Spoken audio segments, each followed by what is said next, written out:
All right, let's blast off, okay? Elon, Trump, double suck sesh by Hannity. Is there drama? Trump blames Ukraine for being invaded. More planes are falling due to no more DEI. I feel like I'm forgetting. There was one big thing that I was going to cover today that did I? What else? Trump thinks he can end congestion pricing in New York and also ends the truth with long live the king. Yeah. From the article, you might have talked about it already, but why didn't you interview the DNC candidates? I feel like it's a good way to spread your influence across the Dem base. The executive order that effectively, what? Oh, yeah. Expansion of executive power and more. Woke or no, kingdom come deliverance. Get in now. Okay, that's enough, I think. Hassan, please watch this. It is hilarious. Okay, Jay Mershon, stop sending me links. Okay, you're sending too many links. Did you see Trump call Volodymyr Zelensky a dictator? Yeah. Unlike Vladimir Putin, who is a democratically elected leader, who is the most beloved leader. I mean, look. If Zelensky was even closer to Vladimir Putin, perhaps Trump would respect him more, okay? Like, not to come across too libbed up here. You guys already know what my perspective is. It's far too nuanced for liberals to ever associate it with like any sort of progress. They immediately assume that I'm like pro Putin. But having said that, you know, Trump does like dictators. So obviously, if Zelensky was more of a dictator, if he was a real one, okay, Trump would probably like him. Ukraine probably would have at least some of its natural resources back. You know what I mean? Trump would be like, okay, I like you. It's been nice to tune out from Elon news lately. What? You need to cosplay as Boiled from Sakamoto Days. You're a hard-boiled dude. Yeah. I guess criticism of that institution is not allowed here. Apologies. What criticism of what institution? Hassan criticizing cultish leftists when he's friendly with PSL is pretty ironic. The BSW split from BSW when it was polling at 4. Lenin, yikes. I think you do deserve to get clapped if you say Lenin, yikes. I'm sorry. No, real historic socialism will only be implemented by the implementation of full tilt communism that will automatically occur. There is no such thing. Lenin, yikes. Yes, I know the new Quinnipiac poll came out, and I know that everybody hates the Dems. I'm going to get into it in a second. How much do we need to hear and see Trump do or say before we can say he's potentially in Russia's pocket? I think Trump is not in Russia's pocket. I'll say it. I think Trump is not in Russia's pocket. Okay? I think Trump is in someone else's pocket. I think Donald Trump is doing Maoist third worldism in action. That's right. I think Donald Trump is a Maoist. He's dismantled the U.S. aid piece by piece and said the bourgeois Americrats, KKK rats, will no longer destabilize the global south.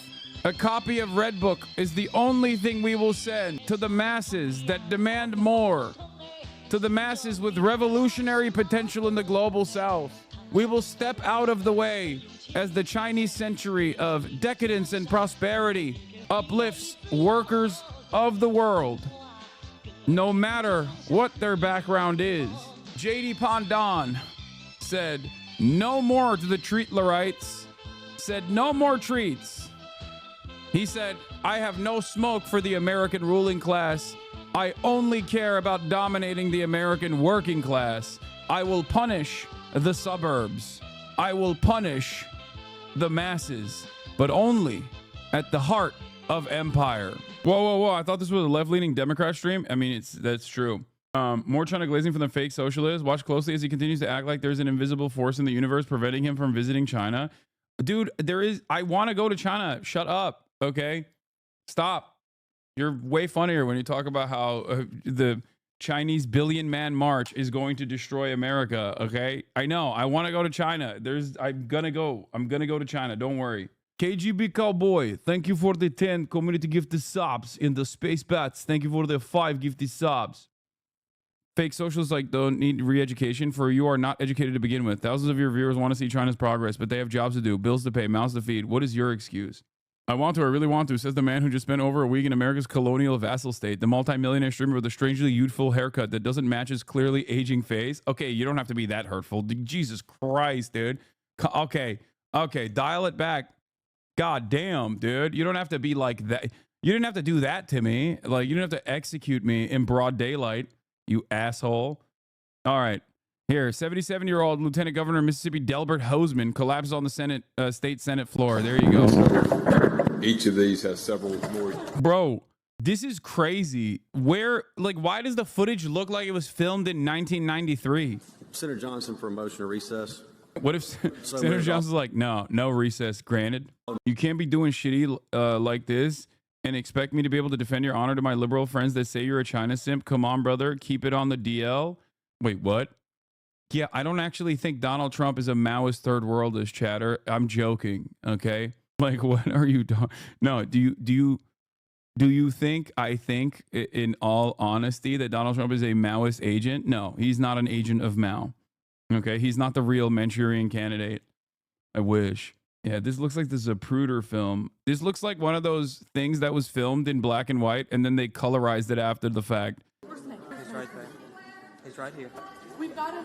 I tell my friends this is a Chinese stream. It is.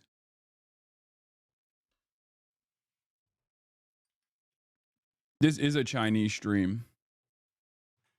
As you know, we are Brace Beldenists. And as Brace Beldenists, we believe in the concept of white Chinese, as in white guys who are spiritually Chinese. White guys who are spiritually Chinese who will inevitably become ethnically Chinese. Okay? Anyway, Trump is even losing the OSINT bros. The reason why Trump is losing the OSINT bros is not because Donald Trump is doing stuff that they disagree with. It's because USAID funding is being cut. Sorry. You know, sometimes the Lord works in mysterious ways. Sometimes Donald Trump does things that are going to cause a lot of harm, but there's some minor benefits in the interim, you know? They don't need USAID funding. Most of them are just active military kids, Lamau. I know, but I like to claim that they're all in the pocket of USAID. They're all getting USAID funded. Well, there are a lot of people that are getting USAID funding. I mean, there are obviously a lot of the China needs to liberalize civil society organizations and whatnot that literally had their funding shut off almost in its entirety. And they are so mad. They're so upset about that. And to them, I say, well, you know, maybe you should not do that anymore. They've talked about how like I was listening to the NPR piece this morning about how they're getting how the CCP is reaching out to them and being like, hey, you want to do some pro-China stuff instead? Yes, most Russian opposition media that operates out of exile too. Yeah, I mean, this is the type of stuff that USA did. Okay, they did fund stuff like that. They funded at least like the think tanks and the civil society organizations that would then also give quotes, you know, on the ground quotes of real authentic locals. How do you think they farm that? It's a farming operation. That is the type of stuff that they do. Okay, this is true. Sometimes their concerns with the existing form of government is valid. Okay, but make no mistake, America doesn't care about their very valid criticisms. America only cares about distortion, destabilization, and exploitation. Sorry, I made fun of your outfit yesterday, mate. Truth is, I liked it. It looked wicked comfy. They also fund American farmers. Yes. See, that's actually another great example of this, right? Like, they fund American farmers. I believe it's like $2 billion that like directly work as like a farm subsidy almost, where they purchase a lot of our agricultural output. They send that agricultural output to the global south. That's ultimately a good thing. That certainly is a good thing. It's not a bad thing, right? Having said that, however, there is a maybe not primary, but secondary impact on the agricultural output, the domestic agricultural output of the foreign country. Okay? Because the people are getting the grain and the agricultural output for free, whether it's like wheat, grain, whatever, corn, it actually ends up destroying the local marketplace. It's kind of bad because they goose domestic farmers with cheap grain. Yeah, that's what I'm saying. Now, the stories about babies with HIV already developing AIDS since medical funding was cut prevents me from finding positive sides of USAID being cut. No, there's also this side of the story, obviously. And USAID does plenty of that as well. And while that is working at the behest of American soft power, it's ultimately a good thing. Donald Trump does not care about any of those things. And I think that they're in this weird fervor of like, let's chop it up and destroy the federal government. Let's chop it up and destroy all of these things. And in that, I'm just trying to find a silver lining here, okay? That's all I'm trying to find. Anyway, speaking of American foreign policy, Zelensky responds as President Trump suggests Ukraine started war with Russia. I do think that there is so much honesty in the way that Trump operates. And the honesty is, we're awful allies, okay? We're just not good. We're not good allies. When Ronald Reagan said the scariest words in the American language is, I'm from the government and I'm here to help, it actually applies specifically to foreign nations, okay? If you're a foreign country, if you're a militant group, and someone with aviator glasses shows up at your doorstep and says, hey, I'm from the United States government and I'm here to help you, just know you're cooked, okay? Maybe in the interim, you're fine. You will be able to really stick it to your adversaries, okay? But this is the new Hasanabi nuke doctrine. Remember when I talked about the nuke doctrine? This is my other doctrine, okay? Hasanabi doctrine 2. If a defense contractor looking dude wearing cargo pants, okay, shows up at your doorstep with aviator shades on and says, I'm here from the United States government and I'm here to help. We are going to give you all the weapons and all the training you want. Run away. Disband your group, drop everything, and go make sure that you don't do the thing that they want you to do. Okay? You might be a socialist. You might be a revolutionary Marxist-Leninist vanguard party. If the CIA knocks on your door and says, hey, you want help? I'd be like, nah, I'm good. Thank you. I would never want that. Hassan pulling an AOC is going to be investigated by the DOJ? Yeah. Because guess what's going to happen? Okay? A lot of death and a lot of destruction. Guess what's going to happen? They're going to give you weapons and they're going to train your troops and they're going to use you like a napkin. Okay? They are going to use you like a cum sock. You're going to be discarded like a tenga outside of a Japanese love hotel. Okay? That is what's going to inevitably happen to you. They're going to do a pump and dump. We've done the pumping, and now on the side of Ukraine, we are on the side of dumping. Let's take a look. The Kremlin says that President Trump and Russian President Vladimir Putin could meet in person before the end of next week. The two countries are holding high-level talks over the war in Ukraine. And yesterday, Donald Trump seemed to blame Ukraine's president for the war that Russia started. MTS Taib has more. From a gilded room at his Florida resort, President Trump hit back at concern from Ukraine over not being invited to the U.S.-Russia peace talks in Saudi Arabia. And I think I have the power to end this war. And I think it's going very well. But today I heard, oh, well, we weren't invited. Well, you've been there for 3 years. You should have ended it 3 years. You should have never started it. You could have made a deal. The president's suggestion that Ukraine started the war and not Russia, which launched a full-scale invasion nearly 3 years ago, has shocked Ukrainian and European leaders who were also left out of the talks. It's also a view apparently not shared by Keith Kellogg, the Trump administration's envoy to Ukraine. Yeah, it shocked most people that at least have some kind of understanding of what the truth is. You know what I mean? Like, everybody always says I'm fucking pro Vladipoo or whatever. I love Adolf Putler. But like, that's ridiculous. That is a ridiculous statement. It is not. It is the furthest from the truth. Okay, it's definitely victim blaming. It's, you know, Ukraine. You started this war by what? Looking like a snack. Is that what it is? You just looked too submissive and breedable. You looked too much. Ukraine, you look too flat. Your lands were too flat, where the only thing that can stop a bullet is a human body. Ukraine, you were looking too much like the breadbasket, okay? You were looking too much. Ridiculous. You can't. Yeah, you just looked so your eastern your eastern territory looked far too annexable. You know? It is what it is.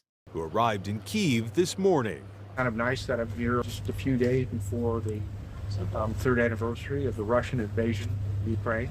Also in Kyiv this morning was Ukrainian President Volodymyr Zelensky, who had this to say. We are seeing a lot of disinformation that is coming from Russia, he said. Unfortunately, President Trump, with all due respect, is living in this disinformation space. President Trump. Yeah, all due respect. Donald Trump also hit this. Hold on. Think of it. A modestly successful comedian, Volodymyr Zelensky, talked the United States of America into spending $350 billion to go into a war that couldn't be won, that never had to start, but a war that he, without the U.S. and Trump, will never be able to settle. The United States has spent $200 billion more than Europe, and Europe's money is guaranteed. I'm not going to do the accent. It's too long. While the United States will get nothing back. Why didn't sleepy Joe Biden demand equalization? Now, the one part about this is that the United States money is guaranteed. Why will or Europe's money is guaranteed? The U.S.'s money is not. Is a really silly thing, because you see, the way things work in the United States of America is not that we get money back in the form of in any sort of like money back for the government. We make those people spend the money that we send them on American weapons. It's that beautiful public-private partnership that I talk about quite frequently. That's kind of what this is. So, yeah, it's not necessarily coming back to government coffers. It's just directly funding the military-industrial complex. We first fund the military-industrial complex with, obviously, taxpayer dollars, so they can do that R&D. They can do they can find the most lethal. The most lethal version of the equipment that we have. And then that once that equipment gets old, okay, we need to dump it off somewhere. So Ukraine looks great. We can just like send it to them. So we send them money, okay? And then that money then gets recycled back into the military industrial complex because they're purchasing our weapons with that money. Basically what I'm saying is, in every aspect of the federal government, the government never actually works as a quote-unquote business. It just works as a placeholder for funds that you can give to corporations, both on the production side, but then also simultaneously on the purchasing side, and then also simultaneously when our allies purchase it as well. That's just kind of how it works. So, of course, Ukraine wasn't giving the American government any money. It was just giving American corporations money. Anyway, what the fuck was that blast off meme? How dare you? I'm sorry. You said those words and they are now a part of the literary history. So it is what it is, you know? That's it. I saw the current unfolding events 3 years ago. It's so sad that time and time again, countries agree to be U.S. pawns, only be thrown under the bus as they always are. Yes, it's going to be in the Library of Congress forever. Aliens will probably find it in our nuke tomb world one day. Yes, they won't understand it though.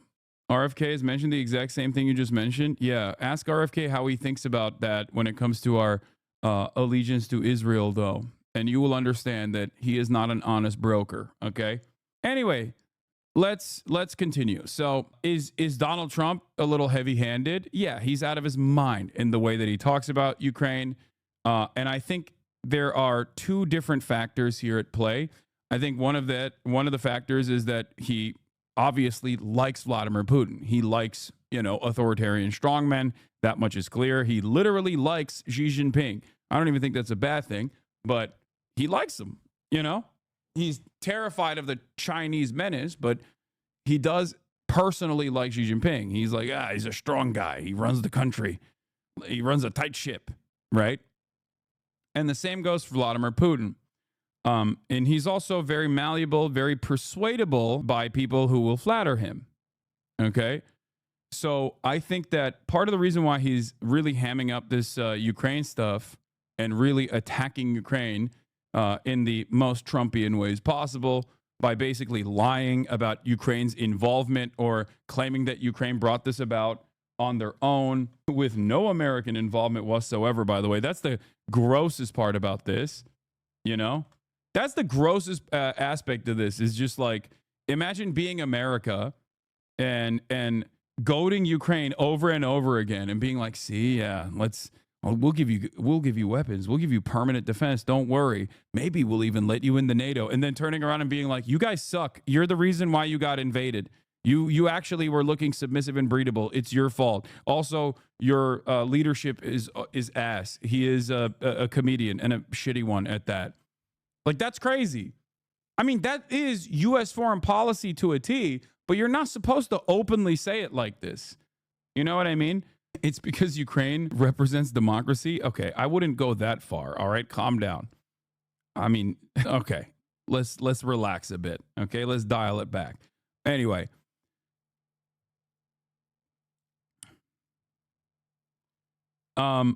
having said that, if you want to know what I think, what my assumption is here, like, I think he loves Vladimir Putin. He like unironically thinks Vladimir Putin is a cool guy. And I think this is Putin's doing for the most part. I think Putin is like basically telling him like Ukraine can't be a part of the talks because Ukraine coming into the talks is symbolic. Okay.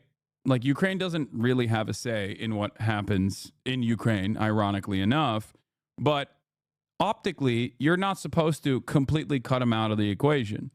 Okay? That's ridiculous. You're not supposed to cut the European counterparts out of the equation optically either, you know, even though they also don't necessarily have a real say in this process.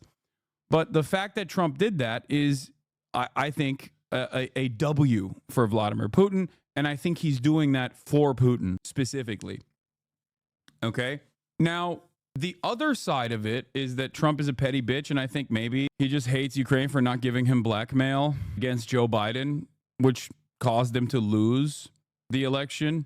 Like, in his mind, he probably thinks, like, if Ukraine gave me blackmail and you know, fake nonsense about, like, Hunter Biden and his involvement with Burisma and how it actually was directly connected to Joe Biden, then that would have caused them to win the election. It would have been a bombshell. And that is something that they didn't do for him. And then it led to him getting impeached, the perfect phone call, if you remember. And I think that also plays a role.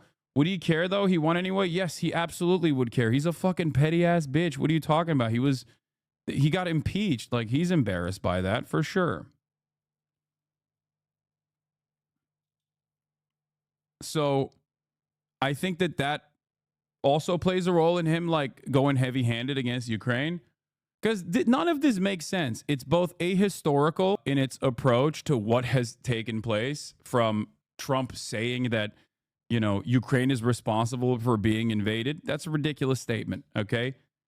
If we are going to talk about, like, outside influences or, like, what also might have played somewhat of a role in Russia engaging in this insane act of invading Ukraine, America would be more responsible than Ukraine, okay? It's ridiculous. You're a dumbass for saying this, and you're a horrible monster, but everybody knows that. So yeah, like, Ukraine is not responsible for being invaded. All right, I can't believe I keep saying this very obvious thing that seemingly is not so obvious. No, saying Euromaidan or anything like that, that's ridiculous, okay? You are ridiculous if you think that Ukraine itself is responsible for Russia invading Ukraine. You're ridiculous. At most, you should recognize that it is American and Western influence that gave Ukraine the bandwidth to be able to operate in a more militant capacity, if you want to say that. Anyway, bro, I'm losing IQ watching this stream. Question mark, Arab money. All right. Let's continue with this insane rambling. Why didn't Sleepy Joe Biden demand equalization? In that this war is far more important to Europe than it is to us. We have a big, beautiful ocean of separation. On top of this, Zelensky admits that half of the money we sent him is missing. He refuses to have elections, is very low in Ukrainian polls, and the only thing he was good at was playing Biden like a fiddle. A dictator without elections, Zelensky better move fast or he is not going to have a country left. In the meantime, we are successfully negotiating an end to the war with Russia, something all admit only Trump and the Trump administration can do. Biden never tried, Europe has failed to bring peace, and Zelensky probably wants to keep the gravy train going. I love Ukraine, but Zelensky has done a terrible job. His country is shattered and millions have unnecessarily died, and so it continues. Zelensky isn't a good person, point blank. Yeah, I don't care. Like, what do you mean? Okay, sure. But what are we talking about here in terms of Donald Trump saying Zelensky is running a gravy train? Like, no, I don't think Zelensky wanted Russia to invade Ukraine, okay? I don't think Zelensky is all that responsible for Russia invading Ukraine. I think that's ridiculous to state. I think this is an abdication of a lot of American responsibility from the equation. We did it, okay? Russia did it, number one, first and foremost, okay? And then we took advantage of the situation. We goaded them, and then we took advantage of the situation, and we made out like fucking bandits. And Donald Trump is now turning around and being like, yeah, it was your fault all along. It's bullshit, okay? And the faster people understand that reality, the better things will be. I think if you're Zelensky, it's infinitely better for you not to be fucking invaded by Russia as you pick apart, make some contracts, offer some of these state sectors to foreign capital without being invaded by Russia. People are not dying. You get to make a pretty penny on the side, offshore a bunch of the ill-gotten gains, and you're fine. You're good. You're in a much better position overall than constantly in fear that you might be assassinated by a far-right nationalist inside of the country, or assassinated by Vladimir Putin, or a drone strike. You know what I mean? Zelensky very famously, the day before the invasion, said that he didn't believe Russia would invade Ukraine. I feel like if he wanted the invasion, he would have been way more hawkish. But hey, what do I know? I know. But make no mistake, okay? That would allow you to forget that I'm responsible for Russia invading Ukraine in the minds of many people online who've been brain broken by standing the world from the perspective of online commentary, the online commentariat. J.D. Vance warns Zelensky he will regret bad-mouthing Trump and condemns his atrocious response to the peace talks. Yeah. After I urged Russia to invade Ukraine and Vladimir Putin, being a big Hasanabi, had listened to what I had to say, I also urged every one of my followers to vote for Donald Trump instead of Kamala Harris. And of course, I'm the kingmaker here. Yeah. Here's the White House posting, congestion pricing is dead. Manhattan and all of New York is saved. Long live the king. God, we're so fucking corny. We are such a corny country. God, we suck. The only thing I don't get in your point is, what was the alternative? Not take the U.S. military aid, let Russia take Ukraine region by region like they did in 2014. In terms of what Ukraine could have done, I don't think that there is anything Ukraine could have done. Ukraine is just stuck between two powers. Ukraine is stuck between a regional power that wants either complete control, complete annexation, or at least like a very significant amount of control over its internal affairs, Russia, okay? And stuck between Western interests as well that wants the very same. So there's not really much Ukraine could have done to fix that situation. I don't think that there is like any sort of brave and bold thing you can do. At that point, you're just making a decision between like who is going to fuck you over and steal your natural resources in a way that is like not as bad, I guess. They were always cooked. They were perma-cooked from the jump. Shut up, subtard. What is Why are Elon? No, don't ban that person. Don't ban that person. Unban that person. I want to understand the mindset of the new Elon Musk supporters that say subtard now. Like, I want to know what that even means. I don't fully get it. What is this place? Yeah. Look, it doesn't really matter all too much, but you know, this is a very obvious "I told you so" moment, and I hope that liberals who are confused about what's going on right now because they thought that like Ukraine was really winning the war and you know doing their very best or whatever the fuck will recognize that this was slated to happen inevitably, whether it was going to happen later down the line, you know, where there would be a negotiated extraction of natural resources that made everybody feel like Ukraine was also a part of the bargain in a more hush-hush style way, in a more covert way, or whether it would happen in this bouldering, bumbling buffoon style way that Donald Trump likes to delegate, likes to control the situation. It ultimately doesn't change the reality for Ukraine. Here's OSINT Defender. This might be the most brain-dead statement I've ever seen be made by sitting U.S. president. Well, don't worry. Donald Trump will shock you. He will come out with even more brain-dead statements. Probably even today or maybe tomorrow. Who's to say? Calling Zelensky a dictator while someone like Putin has been in power for now 25 years, some next level stupidity. This is the president of the United States on one of his official accounts spouting Russian propaganda and straight up lying about the situation in Ukraine. Yeah, wow, it's shocking. American presidents never actively lie about foreign policy. That's why Biden was so honest whenever he talked about, you know, things like the beheaded babies. When he was talking about the Hamas beheaded babies and then lit them on fire, he was being so honest about American foreign policy. Anyway, let's get back to Trump calls Zelensky a dictator as he hits back at disinformation criticism. In the last few moments has slammed Ukraine's President Zelensky as a dictator without elections. In the past few minutes, he has posted this on his Truth Social platform. Let me just take you through some of the detail. Quite a lengthy post, as you can see there. He says that President Don't act like this is comparable to previous American hegemony. This is basically America saying, fuck you all, we're conquering the world. No. America has always had a fuck you all, we're conquering the world approach. The only difference is they at least had the decency to lie about it. They had the decency to make it seemingly more covert. What do you mean? What point in time has America not conquered the world? Yeah, they're saying the quiet part out loud, which I do think will have repercussions, mind you. Like, I definitely think that this will have negative repercussions. Saying the quiet part out loud basically makes it impossible for the rest of the globe to look at the situation and go, okay, maybe they're still the world police and it's good, okay? No, they're saying it's in your face, we're doing it.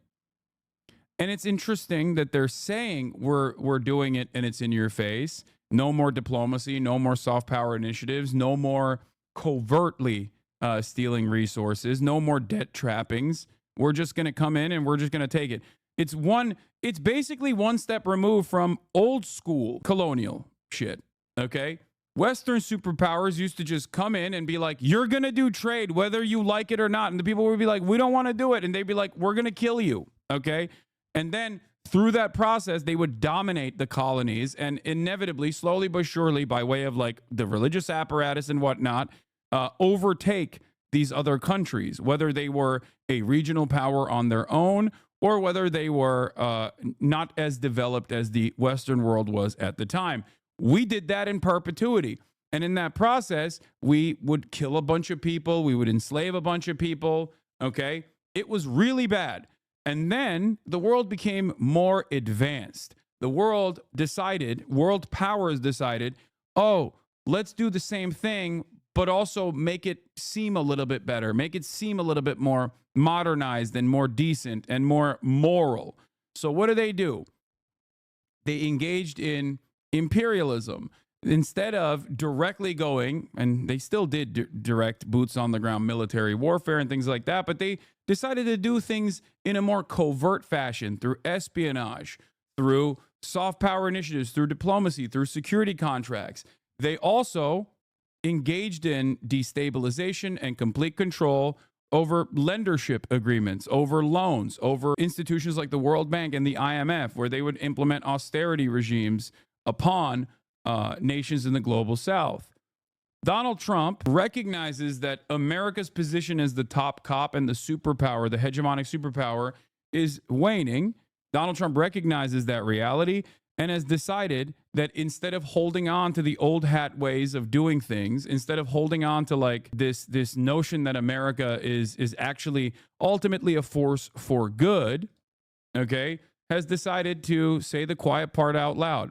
Possibly because he's not very intelligent, I don't know, or possibly because he recognizes that there's not really a lot of counters that you can, there's not really anything you can do against America if it chooses to do something.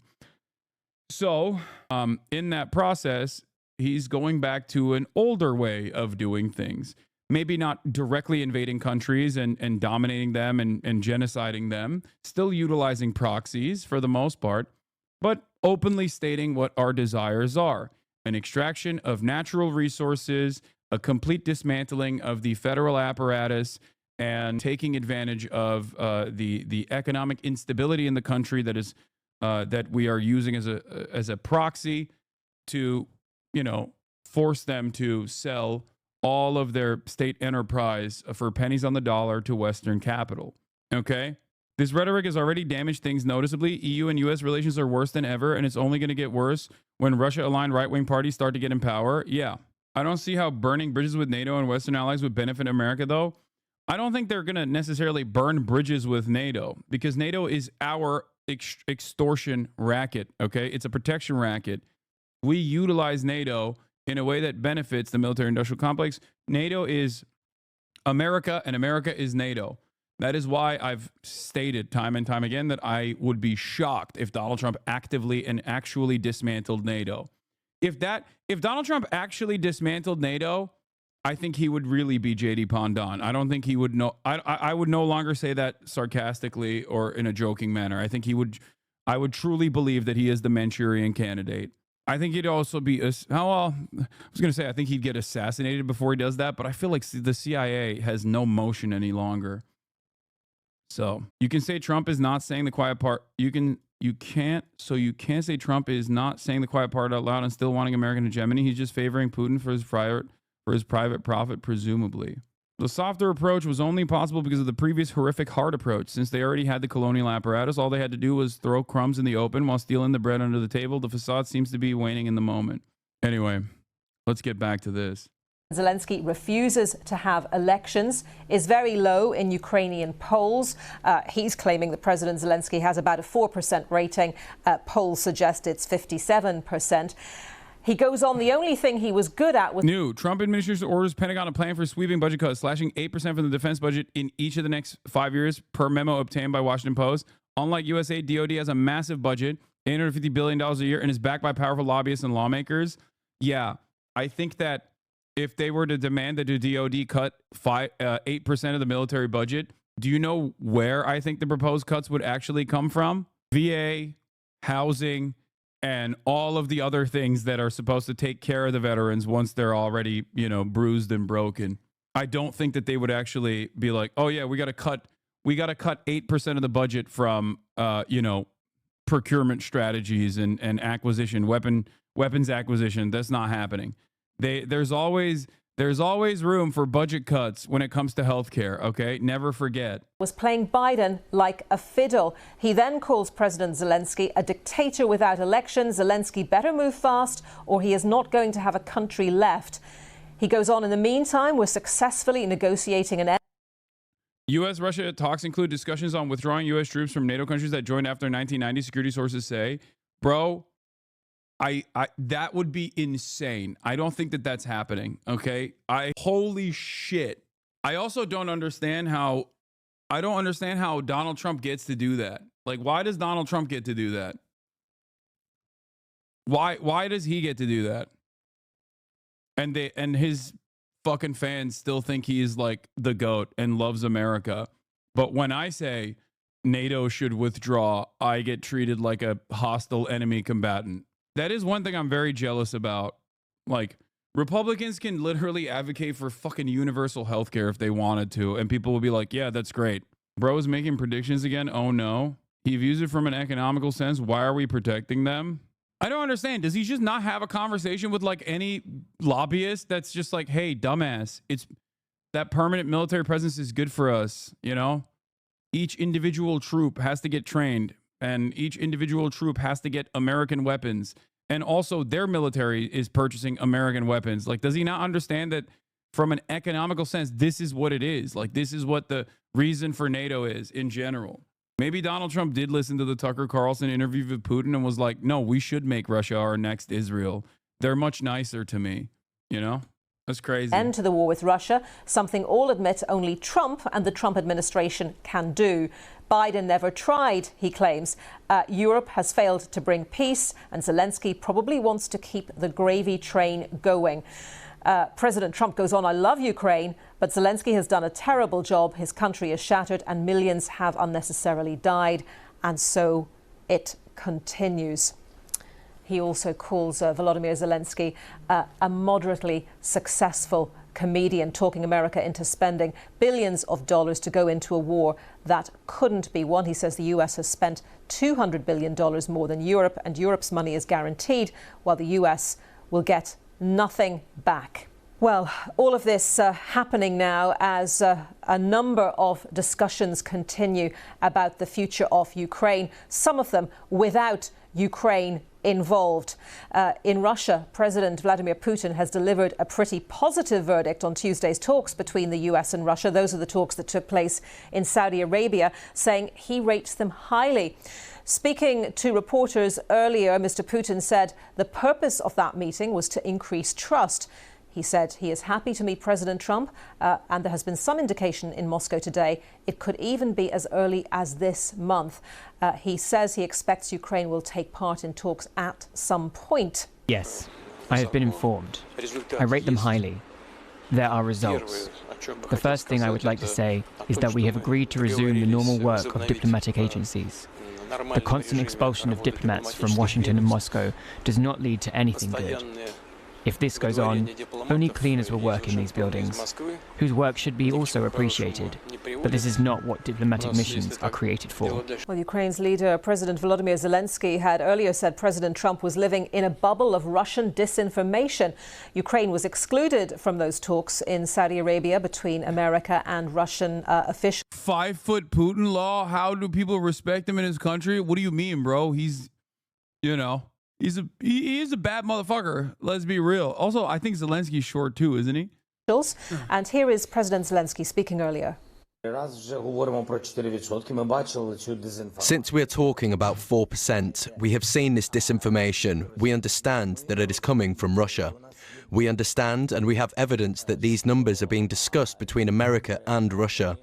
It is unfortunate that President Trump, and with great respect for him as the leader of the American people who constantly support us, unfortunately lives in this disinformation space. Joining me now, our correspondent Nomia Iqbal, who's in Washington, and also to Vitaly Shevchenko from BBC Monitoring, who's been following Putin's remarks. But first to Nomia. Nomia, one of my guests earlier was saying that we have to pay... Yeah. Oh, look at that. 17 categories were exempted in Hexet by Hexet in his request, including border security operations, one-way attack drones, and missile defense. Bro, there's no way we're actually demanding DOD cuts from cuts from avenues where there is a lot of money to be made, okay, for the military-industrial complex. Pay attention to what President Trump does rather than what he says, but there does seem to be a war of words at the moment, and certainly looking at those latest comments on his Truth Social platform. What's your analysis of what he said? Well, yeah, I think that's not, entirely incorrect. It's what he does, not what he says. But what he says is hugely significant. Do remember he's in his last term. Don't you think that anything that could end the killing could be done? Hundreds of thousands of deaths is insane and not worth losing land. Wait, what? No, I don't disagree with talking to Vladimir Putin on principle. I don't disagree with implementing a ceasefire at all. I have no issues with this. This is what I said the Biden administration should have done time and time again. They chose not to do so, knowing full well that they could potentially lose power and then get Donald Trump to be the responsible party for what the terms and conditions look like. Okay. I also am admitting that Donald Trump is simply optically doing something that is messed up. But technically what he is doing in terms of like directly going to Russia and cutting Ukraine out of the conversation is not even remotely surprising. That was always the reality, right? Like that the idea that Ukrainian autonomy in this process plays a significant role is a lie told by American media every step of the way. That's all that it was. That's all that it ever was. Does that make sense? Italy is considering a withdrawal, apparently with a recommendation for NATO to return to its 1997 borders. Am I wrong at this take? This is also the fault of the EU leaders only just waking up now and just being reactive. EU also dragged its feet in letting Ukraine into EU, not that it would have stopped Putin from invading. How do you know this and still blame Russia?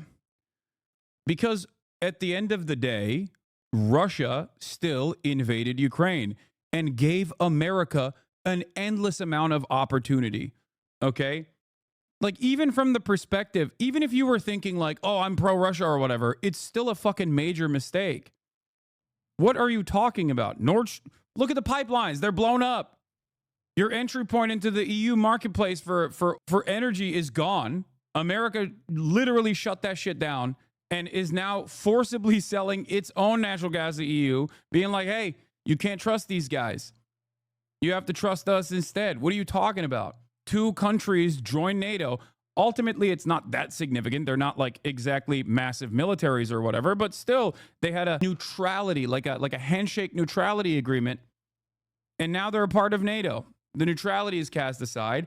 Virtually everyone that is under the umbrella of the American, virtually every nation all around the world that is under the American security blanket now is terrified, truly terrified, okay? They're truly terrified of like global instability because they see Vladimir Putin as a spoiler, as someone who is basically ruining the bounty and the peace, seeming peace in the first world that American hegemony has brought forward. All of that is great for the United States of America. We're so far removed from the consequences and we get to reap the rewards. OMG, you sound so brain dead. And who did that? The US blew them up. OMG, you sound so brain dead. This is just straightforward what has happened thus far. I'm not giving you speculation. I'm just explaining to you who gets to win the most in this process. Like, it might come across like a victory to many of you that are in the camp of like, fuck America unconditionally, right? That you might look at this and be like, well, Vladimir Putin actually set out to undermine American hegemony and succeeded. Okay, but at what cost? That's it. And in that process, he's brought about a wave. He's accelerated the wave of right-wing reactionaries and nationalists that have been able to take advantage of the inflation, the inflationary crisis, and the instability caused in this moment to gain more momentum, gain more popularity. If you think that this is good for the planet, if you think that all of this stuff is going to be good for the future of this planet, you're wrong. That's it. In office. But look, I don't think anyone was under the illusion that things were going to be under President Trump as they were under President Biden when it comes to Ukraine. His comments are still pretty extraordinary. They're very long, but the fact that it's important to sort of first of all stress that Kyiv last held an election in 2019. Wait, so you're not pro-Russia, Sag? Yeah, shocked to find out that I am not pro. I'm not pro Vladimir Putin. Has been unable to stage another one since Russia's invasion in early 2022. But saying he's a dictator without elections is quite extraordinary, because I don't think that those are words he'd necessarily use about the Russian President Vladimir Putin. In fact, I think that's something that has stood out with Donald Trump again. It was similar to his first term. He seems to criticize everyone but Putin. I mean, last week, Mr. Trump had accused President Joe Biden of starting the war in Ukraine. He wants to have this closer alignment to Russia. I think there was always an expectation that he was going to say something. He's in Miami at the moment on a business meeting, but I just don't think it's going to happen. I still don't think it's going to happen. And if it did, I would be shocked. Like, You know how we talk about, at the end of the day, you know how we talk about like, oh, Russia will never, move past the positions, or won't be able to physically move past the positions that they've already acquired in Ukrainian territory and like go into Poland or whatever. You fucking retreat troops. I don't know. That's a very different dynamic. And I match up my expectations of world powers or regional powers with what their track record looks like. If you were to say this about China, I would have a different opinion. Russia is not China, okay? Russia has shown time and time again that it does have, just like Turkey, but Turkey does it under the auspices of NATO, so no one really fucking makes a big stink about it in the Western world. But Russia, as a foreign adversary, behaves in a similar fashion to how Turkey behaves in terms of like its own regional politics. As in, they are not shy about using hostile military incursions. Okay, or as a regional power, they're not shy about destabilization, using, the ethnic Russian groups that already exist within these countries to say like, oh, we have a real liberatory reason for being here. We have an emancipatory reason for being here. That is certainly something that Russia is not shy about doing. So who knows? Literally, if they invaded a NATO country, it's World War III with nukes. No, I know. I'm saying. No, I know. I'm saying that, let's say they remove NATO presence. Let's say they disband NATO and remove NATO presence from Poland. Like, does Russia go in? I don't know. I don't know if they have the capabilities, but that's a very different dynamic at that point. I just don't think that, especially post the invasion of Ukraine, I don't think that it's appropriate for me to say, no, Russia would just handle things with economic influence. What do you mean? I don't know. Obviously not as NATO. No, you're misunderstanding what I'm saying. Russia is not fighting NATO. No, you're misunderstanding what I'm saying. I'm saying that they disband NATO.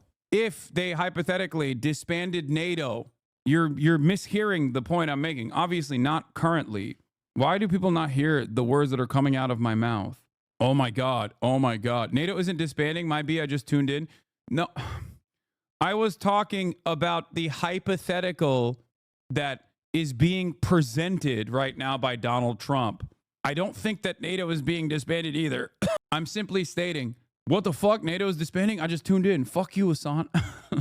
It's not particularly helpful considering he's got his special envoy to Ukraine, Mr. Kellogg, in the country right now, holding talks. Because you're talking roundabout, overcomplicated ways? No, I'm not. What are you talking about? It's not a roundabout or overcomplicated way. What are you talking about, roundabout ways? It's fucking simple. Russia is killing, invading, and lying about killing and invading and destabilizing the whole fucking world. They literally POTUS and effectively the U.S. Yes, dude, they're invading and destabilizing and lying about it in the entire world. What are you talking about? All right, let's continue. With Mr. Zelensky. Yes, Keith Kellogg, who says his mission there is to listen to Ukraine's concerns. So a bit of a mismatch between that and what President Trump is saying. What sort of reaction are you getting there in the US? Probably not to these latest comments. They've only just happened. But what kind of reaction are you seeing there in the US, especially among Republican politicians, to the way President Trump is handling this? Well, the aid that has been sent to Ukraine so far was passed by Congress, so there is bipartisan support for helping Ukraine. There will certainly be Republicans who are uneasy with what Donald Trump is saying, but in terms of them actually saying anything publicly is probably going to be a bit of a stretch. The party is incredibly loyal to Donald Trump, even more so now. Democrats, on the other hand, of course, they very different. They have been alarmed by what Mr. Trump said in regards to blaming Mr. Zelensky for the war. Senator Chris Murphy for Connecticut, he serves on the Foreign Relations Committee. He said, I'm going to quote what he said, he accused the president of lying to the American people, of essentially rewriting history. As I mentioned, Mr. Trump last week even accused President Biden of starting the war.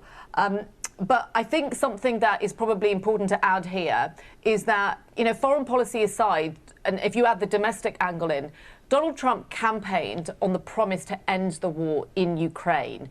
Just recently, I spent a bit of time in Pennsylvania. It's a swing state that Donald Trump won last year. And, for a lot of the voters that I spoke to, those who were for Trump, those who were against, there was some overlap in terms of Ukraine, most of them saying that they didn't think that the US should continue being involved in Ukraine. So So Donald Trump, as far as he's concerned, he's delivering on a campaign promise. But of course, this reset of relations with Moscow, the concern for Ukraine and Europe is that it might come at a huge cost for Ukraine. Why do our EU allies turn on us so quickly when we have been giving them so much money? The second we decide to stop giving our money away, dude, are you crazy? What are you talking about? What are you? Do you believe Trump? Like, what do you mean? What do you think we've done to the EU? Dude, if I were to rank who's getting fucked over, like who's getting fucked over the most, okay? At the tippy top of this list is Ukraine. Following closely is every country in Europe, the European marketplace in general, okay? Then it's Russia. Then it's America making out like a bandit. And the only country that actually benefits the most from both Trump's actions and also everything else that's going on is China. Okay? America doesn't simply give money to other countries with no expectations. We don't give money to countries because we want to help them. Okay? The Marshall Plan wasn't simply to rebuild our allies. Okay? We do that because we wanted to create this massive web of control and security cooperations with 800 military bases around the planet. And we very clearly utilized that during the Cold War. Okay? What do you think happened? Post-World War II, immediately, we just redirected all of our efforts against the real enemy. Okay? And we used Nazis in the process to attack our real enemy, the USSR, the influence of communism and socialism. And after the past 3 decades of complete dominance and neoliberalism, it's basically becoming a self-inflicted wound at this point as contradictions worsen, as our parasitic owners of capital demand more and more profit year over year. It's getting to a point where it's becoming unsustainable due to the successes that America had. It's getting to the point where it's unsustainable due to the success of capitalism. Because capitalism, if left to its own devices, is inevitably going to collapse. No matter what. It was great in terms of moving America and the rest of the planet into the industrial world, okay? It was certainly an advancement in comparison to feudalism, okay? For sure. Make no mistake. Liberalism brought a lot more social prosperity if you are inside of the countries that were able to benefit from it, okay? Countries outside of the periphery, of course, were consistently dominated. And they rarely got to see the bounties of liberalism and whatnot. But without any sort of ideological opposition, capitalism is destined to fail. And we're here. We're there right now. And when capitalism is in crisis, as it was in the 20s and 30s as well, fascism is seen by capital owners as a way to restore order and to make sure that we continue maintaining the pre-existing hierarchical constructs. Rich people at the top, the rest at the bottom, toiling away endlessly. A whole nothing burger will come out of this. Chill out. Yeah, look, the nothing ever happens, guys. Still hold on to this idea that it's a more annoying way of doing the Fukuyama like history, the end of history memes. Okay. It's just like a modernized version of that. Things are always happening. It's just not happening to you directly, okay? Because the entire system is designed in a way that is supposed to make you feel like nothing bad ever happens to you. And in many respects, in comparison to like, I don't know, someone living in Iraq, yeah, things are not happening to you directly. But the reality of the matter is, even Fukuyama recognizes that things are happening and that history, he was wrong for saying history is over. Why are American leftists like this? I don't think this person is a leftist. There are plenty of people that come into this community, plenty of liberals that come into this community as well. 100% of nothing ever happens, guys, are comfy Dordashian mommy boys whose lives are too good. Okay, that's kind of me too, to be fair. but also at the same time, I am not a nothing ever happens guy. At least I do recognize that things are happening all the time at a rapid clip. But I am also a Dordashian mama's boy. Okay, Nomia, thank you very much. Let's bring in Vitaly Shevchenko from BBC Monitoring. Vitaly, looking at what President Trump has just said, what he's been saying in recent days, and what President Putin has been saying, are you seeing any kind of mirroring in the language of the two men? Well, Anita, it's so tempting to speak about what's going on, what they're saying in superlatives and epithets. It's truly extraordinary.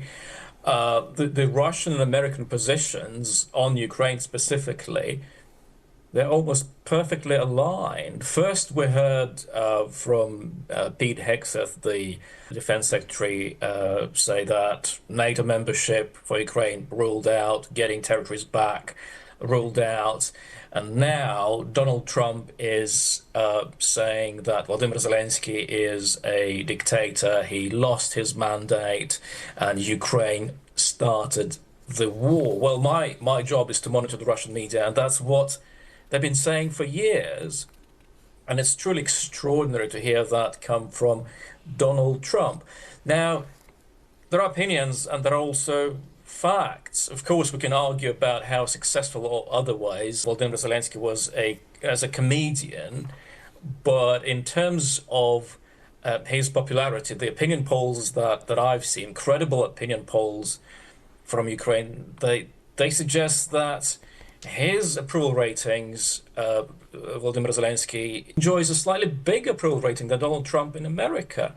And in terms of elections, Ukrainian law specifically forbids holding presidential, parliamentary, local elections at a time of war. So these remarks, they will come as a shock to many Ukrainians who also, well, they'll have a huge issue with Donald Trump saying, well, it's Ukraine that started the war. In terms of how you row back from these remarks, it's really difficult to imagine an easy way of doing that. And it's beginning to look like Ukraine is losing or has lost America as an ally. And what Donald Trump has been saying for days suggests that, well, he's much friendlier towards Vladimir Putin than he is towards Vladimir Zelensky. Briefly, Vitaly, what is the Russian media saying in response to all of this? Give us a sense of that. Oh, they're overjoyed. They are saying that this is very good news for us. They haven't really embraced Donald Trump as a friend. They're saying that he still has America's interest at his heart, but he's clearly driving a wedge right into the heart of the Western alliance. And one commentator on Russia's Channel 1 says, it works for us. Vitaly, thank you very much. Vitaly Shevchenko. And John Mishema believes that the great powers of the world dominate the international system and they constantly engage in security competition with each other, which sometimes leads to war. Well, joining me now from Chicago is John. And we have Lavrov praising Donald Trump for pointing a finger at NATO. We've had Donald Trump blaming you. It's kind of interesting that Trump isn't calling Bibi a dictator for also delaying elections in Israel. Excuse me. Benjamin Netanyahu is the most moral politician on the planet. Okay, I got $100 million from Miriam Adelson, and I will do Israel's bidding. I'll do more for Israel than they even demand of me. Okay, that's my special boy. Damn, Mersheimer on CNN? Mersheimer on CNN? Why do they have... Wait a minute. What's going on? Why are they asking a guy who's very clearly a Putlerite what his analysis looks like? That's weird. What? Oh, man, that's crazy. I'm shocked to see this. I'm shocked to see Mersheimer on CNN. I'm also shocked that America would betray Ukraine. I thought that America had honest intentions in defending Ukraine and always cared about Ukrainian autonomy. I thought that that was what was going on this entire time. I thought America had good ambitions, emancipatory ambitions in Ukraine. I'm so confused. I'm so confused. about all of the things that are happening, except I'm not. I said that this was going to fucking happen, and it's happening. Ukraine for the war in its country. What's your perspective on where we are at and this newfound US-Russia relationship, burgeoning relationship, or rapprochement, if you will? Well, there's been a fundamental change in American policy going from the Biden administration to the Trump administration. It's truly remarkable the extent to which the Trump administration has abandoned what has been the Biden administration's policy towards both Russia and Ukraine and adopted a radically new approach. And now what you have is a situation where it sounds like the Europeans who talk like the Biden administration are operating on a different planet than the one that the Trump administration is operating on. And we're all Okay, me and Mersheimer have the same glasses, by the way, not the ones I'm wearing today, which is pretty crazy. all this leads doesn't appear to be good. Well, you could argue that the Biden approach wasn't working, that the conflict continues nearly 3 years in, and we were well aware that Donald Trump was anxious to see an end to this war. In fact, he said he could finish it in the first 24 hours of his presidency. Well, that clearly hasn't happened. But his US envoy to Ukraine and Russia, Keith Kellogg, is in Kyiv today. This is what he said when he arrived in Kyiv. Have a listen. Same hair. We're both the same age. Yes, and we both also love Vladimir Putin together. Understand the need for security guarantees. It was very clear to us the importance of sovereignty of this nation and the independence of this nation as well. And and part of my mission is to sit and listen and say, okay, what are your concerns? Where are we at? So we can go back to the United States, talk to President Trump, and with Secretary Rubio and the rest of the team, and just ensure that we get this one right. That is a very much less bombastic sort of attitude or atmosphere that Keith Kellogg brings to Kyiv from President Trump than that which we've heard from the president himself. Do you think the US can get the Ukrainians on board with these talks, given what we... Are CNN manufacturing consent for Trump? No. What CNN is doing here is not manufacturing consent for Donald Trump. What CNN is doing here is basically finally going to a person who is a little bit more realistic, and certainly it's no different than when CNN approached me after the election, okay? It's not to manufacture consent for Donald Trump. It's to basically be like, okay, well, we did a lot of manufacturing consent in the opposite direction, and now, you know, here, we'll give you your flowers. That's basically the same thing that's happening here with Mersheimer. It's an opportunity for someone it's an opportunity for them to basically try to describe to their audience like what has been happening as opposed to what they've been saying all along. Stand to be, at least in principle, Donald Trump's position at this point. Just to be very clear, Keith Kellogg is not an important player. He's not reflecting what is the policy. Pete Hegseth, the Secretary of Defense, laid out what is NATO policy in Brussels on February. I don't even think Pete Hegseth is a player. He's a mouthpiece, for the record. I don't think that Pete Hegseth is like an individual, like a... Pete Hegseth is not autonomously deciding any of this shit, okay? Trump, that's last week. And he made it very clear there's not going to be an American security guarantee. And if there's a security guarantee, it's going to come from the Europeans. And Zelensky himself has said that a security guarantee without the United States is not a meaningful security guarantee. All of this is to say there's going to be no security guarantee for Ukraine. What the Russians want is they want a truly neutral Ukraine. And the only way you get a truly neutral Ukraine is where there is no NATO security guarantee, whether it's with or without the United States. So that's the basic fact of life that the Ukrainians have to face up to. Are they going to be happy about that? Absolutely not. The question is, can the Trump administration get the Ukrainians to accept the deal that they're now in the process of cutting with the Russians? And that is the question. Do you believe at this point that that is likely? Well, let me just tell you what I think the deal looks like. I think there are three key ingredients in the deal. There are a number of other ingredients, but the three key ones are, first of all, the West and Ukraine has to accept the fact that Russia has annexed 4 Ukrainian oblasts plus Crimea. The West and Ukraine have to accept that. That's number one. Number two, Ukraine has to be a genuinely neutral country. There can be no security ties with the West. And number three, Ukraine has to be substantially demilitarized so that it does not have much military capability, because the Russians don't want Ukraine to be a threat to Russia. Those are the three key ingredients, in my opinion, of the deal. And it appears from the body language and the language. I don't know if I don't think that will. I don't know if America will be down to do that. Even like that's you might as well just give Ukraine to Russia at that point. Like that is, yeah, you might as well be like, all right, it's Ukraine actually means the Ukraine, which actually means the border, as in the border of the Russian Empire at that point.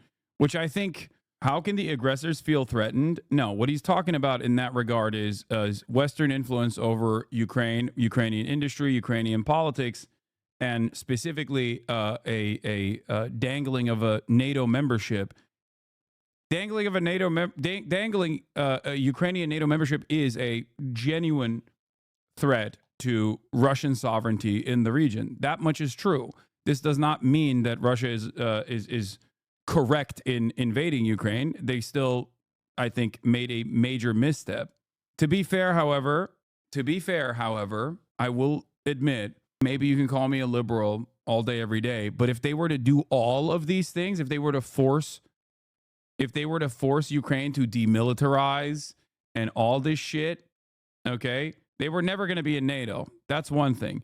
But if there's no like security assurances or security cooperation and they like actively demilitarize Ukraine, first of all, it's never going to happen. They're always going to do they're always going to do insurgency. Okay.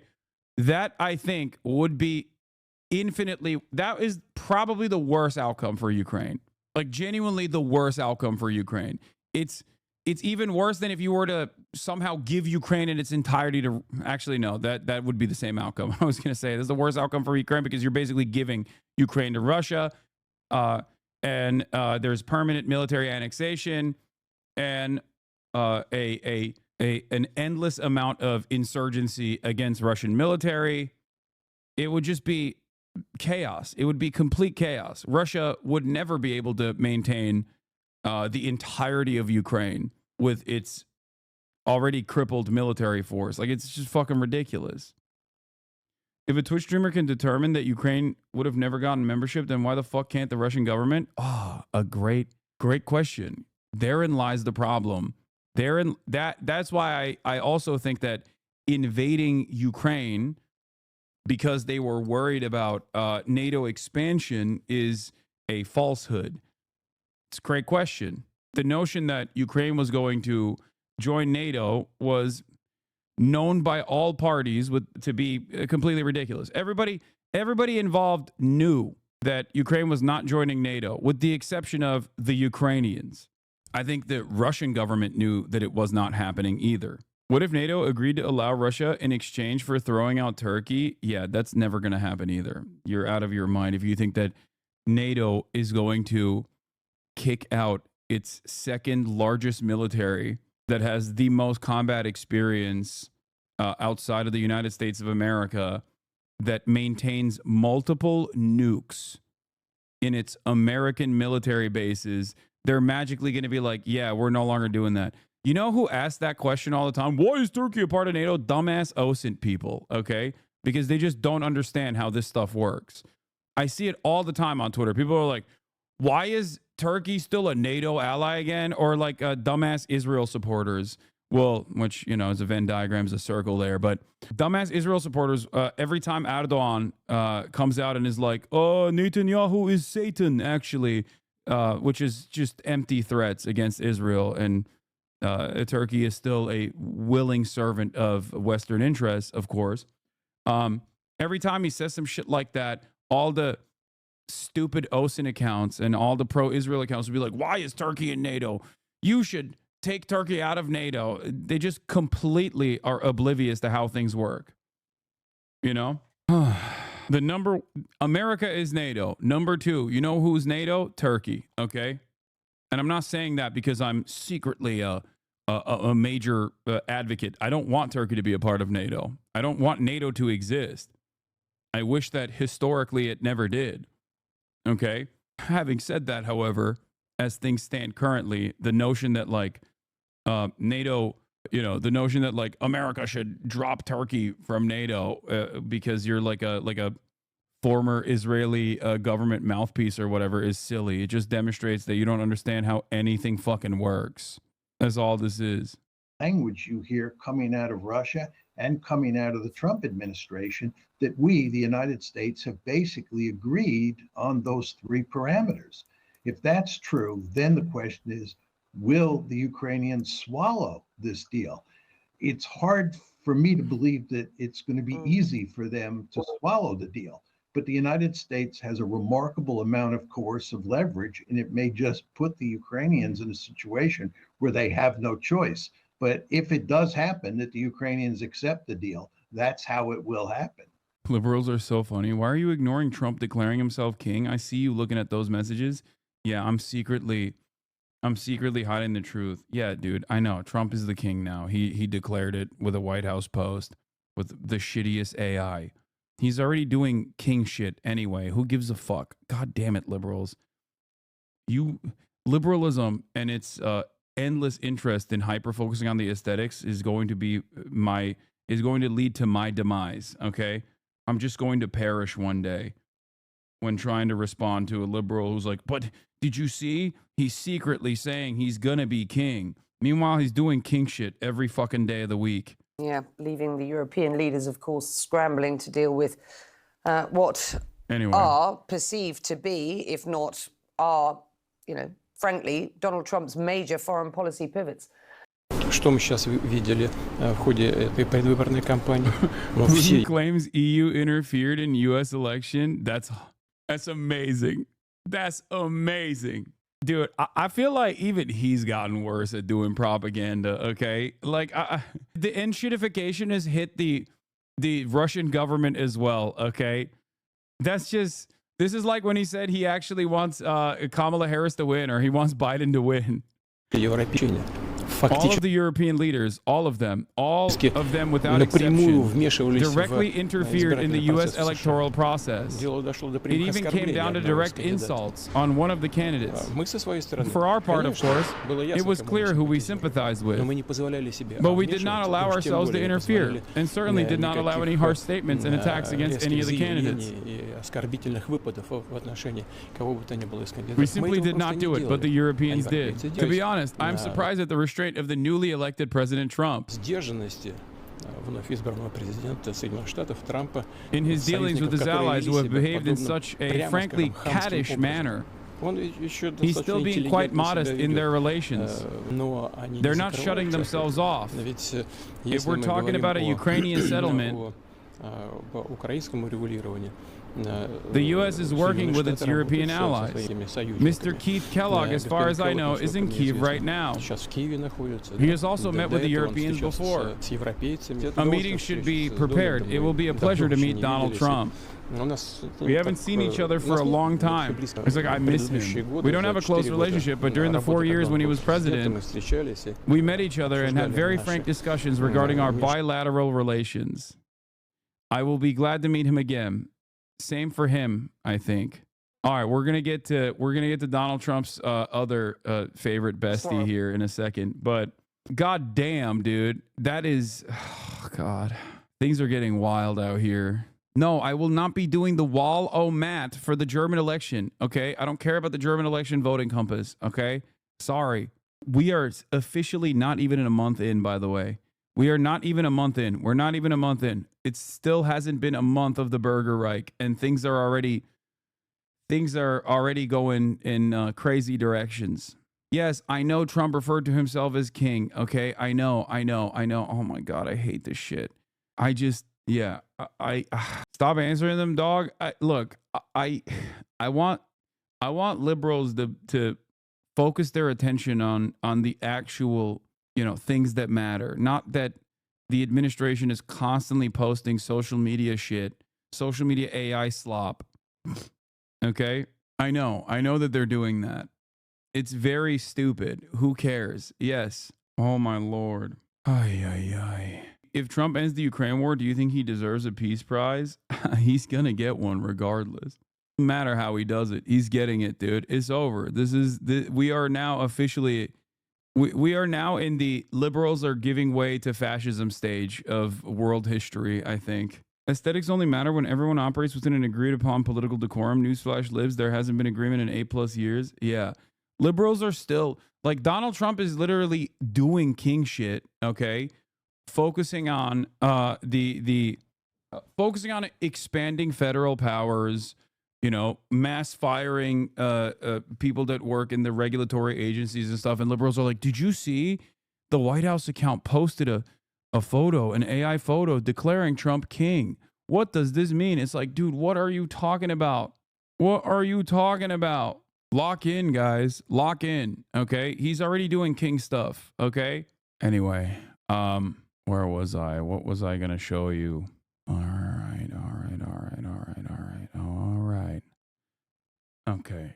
What are your thoughts on Curtis Yarvin? I don't like to think about the existence of that man at all. With this. So he's working for free with DOGE. He's kind of put a lot of his life on hold. And you sued Twitter a number of years ago. You just made him pay you $10 million? That's right. That's right. Well, I sued from long before he had it. Yeah. And I mean, they really did a number on me, and I sued, and they had to pay. They paid $10 million settlement. You're okay with that? I mean, I left it up to the lawyers and the team running Twitter. So I said, you guys do what you think is it makes sense. I think it's funny. I think it's a very low. I was looking to get much more money than that. So you gave him a discount when the lawsuit. He got a big discount. I don't think he even knows about it. He's become one of your, if you read and believe the media, he's become one of your best friends. He's working for free for you. Well, I love the president. I just want to be clear about that. You don't care about that. I know. I love the president. You love the president. I think President Trump is a good man, and he's, It's nice the way he said that. There's something nice about it. It really is. Because I mean, the president's been so unfairly attacked in the media. It's really outrageous. By me, when I also was a supporter of Ron DeSantis. Sometimes I attacked him unjustifiably in the media. Remember when I was a supporter of Ron DeSantis? I said over and over again that he was going to be the president. I said that. The sugar man. Remember? I love the sugar. I love the sugar.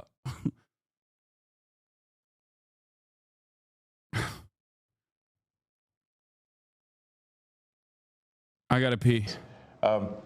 And I've at this point spent a lot of time with the president, and not once have I seen him do something that was mean or cruel or wrong. Not once. I've known him for 30 years. Yeah. And I've never seen anybody take as much as he's taken. Yeah. And we've discussed this, and I'm like, how do you deal with it? Did I have a choice?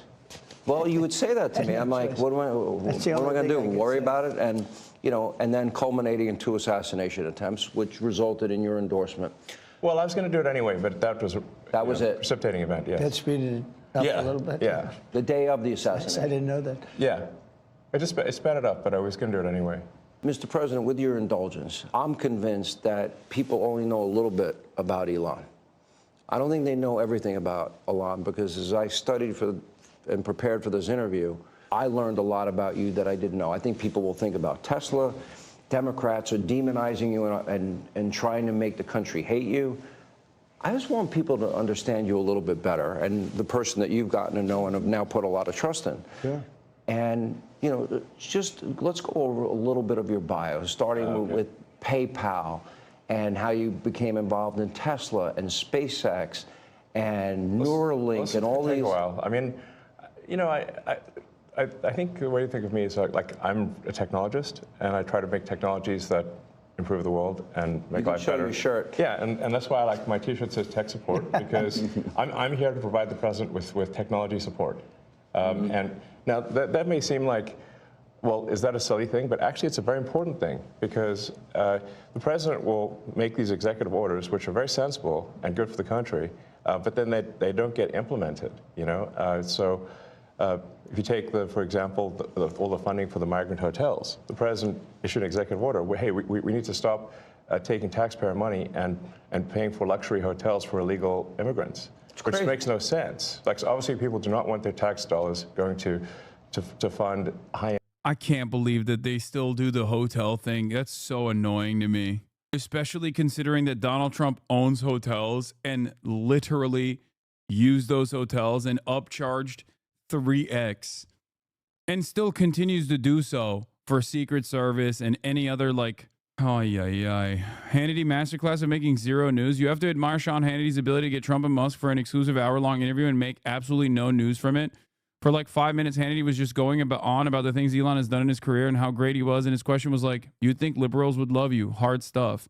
I am noticing there have been a few edits and cuts in the footage, including that quick cut before the last commercial break. Editing these interviews, we were told, is a grave offense. Did we get the full transcript? Trump says Elon can't be getting a leg up with DOGE because he's going after the electric vehicle subsidies, which of course Elon will want because he runs Tesla. And Hannity just sits there nodding, not bothering to point out that Musk has long railed against those subsidies. Yeah, I mean, it is by design to obviously do that interview and make it so non-contentious, so uncontentious that like it doesn't give you anything at all. And hotels for illegals, and yet they were still doing that even as late as last week. And so, we went in there and we're like, this is in violation of the presidential executive order. It needs to stop. So what we're doing here is one of the biggest functions of the DOGE team is just making sure that the presidential executive orders are actually carried out. And this is, I just want to point out, this is a very important thing because the president is the elected representative of the people. So he's representing the will of the people. And if the bureaucracy is fighting the will of the people, and preventing the president from implementing what the people want, then what we live in is a bureaucracy and not a democracy. You're both aware, you have to be keenly aware, that the media and the punditry class, not that, I think you've proven they have no power anymore, because they threw everything they had at you, and they didn't win. And that was, the New York Times, Washington Post, 3 networks, every late night comedy show, 2 cable channels. They threw everything, lawfare, weaponization. Sure. And now I see they want you two to start, they want a divorce. They want you two to start hating each other. And they try, President Elon Musk, for example. You do know that they're doing that to you. Oh, I see it all the time. They tried it, then they stopped. That wasn't, they have many different things of hatred. Actually, Elon called me. He said, they're trying to drive us apart. I said, absolutely. They said, we have breaking news. Donald Trump has ceded control of the presidency to Elon Musk. President Musk will be attending a cabinet meeting tonight at 8 o'clock. And I say, It's just so obvious. They're so bad at it. I used to think they were good at it. They're actually bad at it, because if they were good at it, I'd never be president. Because I think nobody in history has ever gotten more bad publicity than me. I could do the greatest things.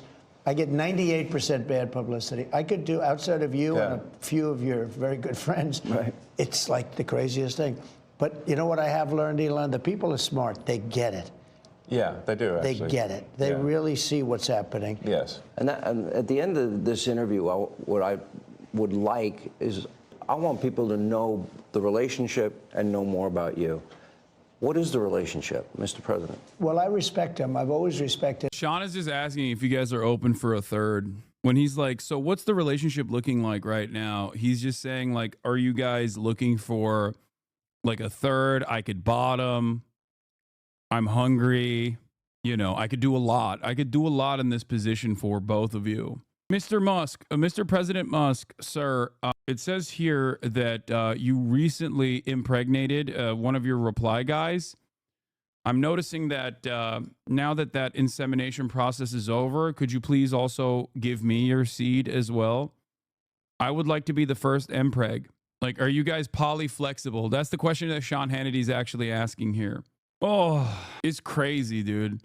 It's crazy what is considered journalism. It's almost as crazy as, what do you call it? It's almost as crazy as Sean Hannity of Fox News saying, yeah, I hate mainstream media. It's like, bro, you are the only thing in mainstream media. Like, that's it. Fox News is the only thing that remains in mainstream media.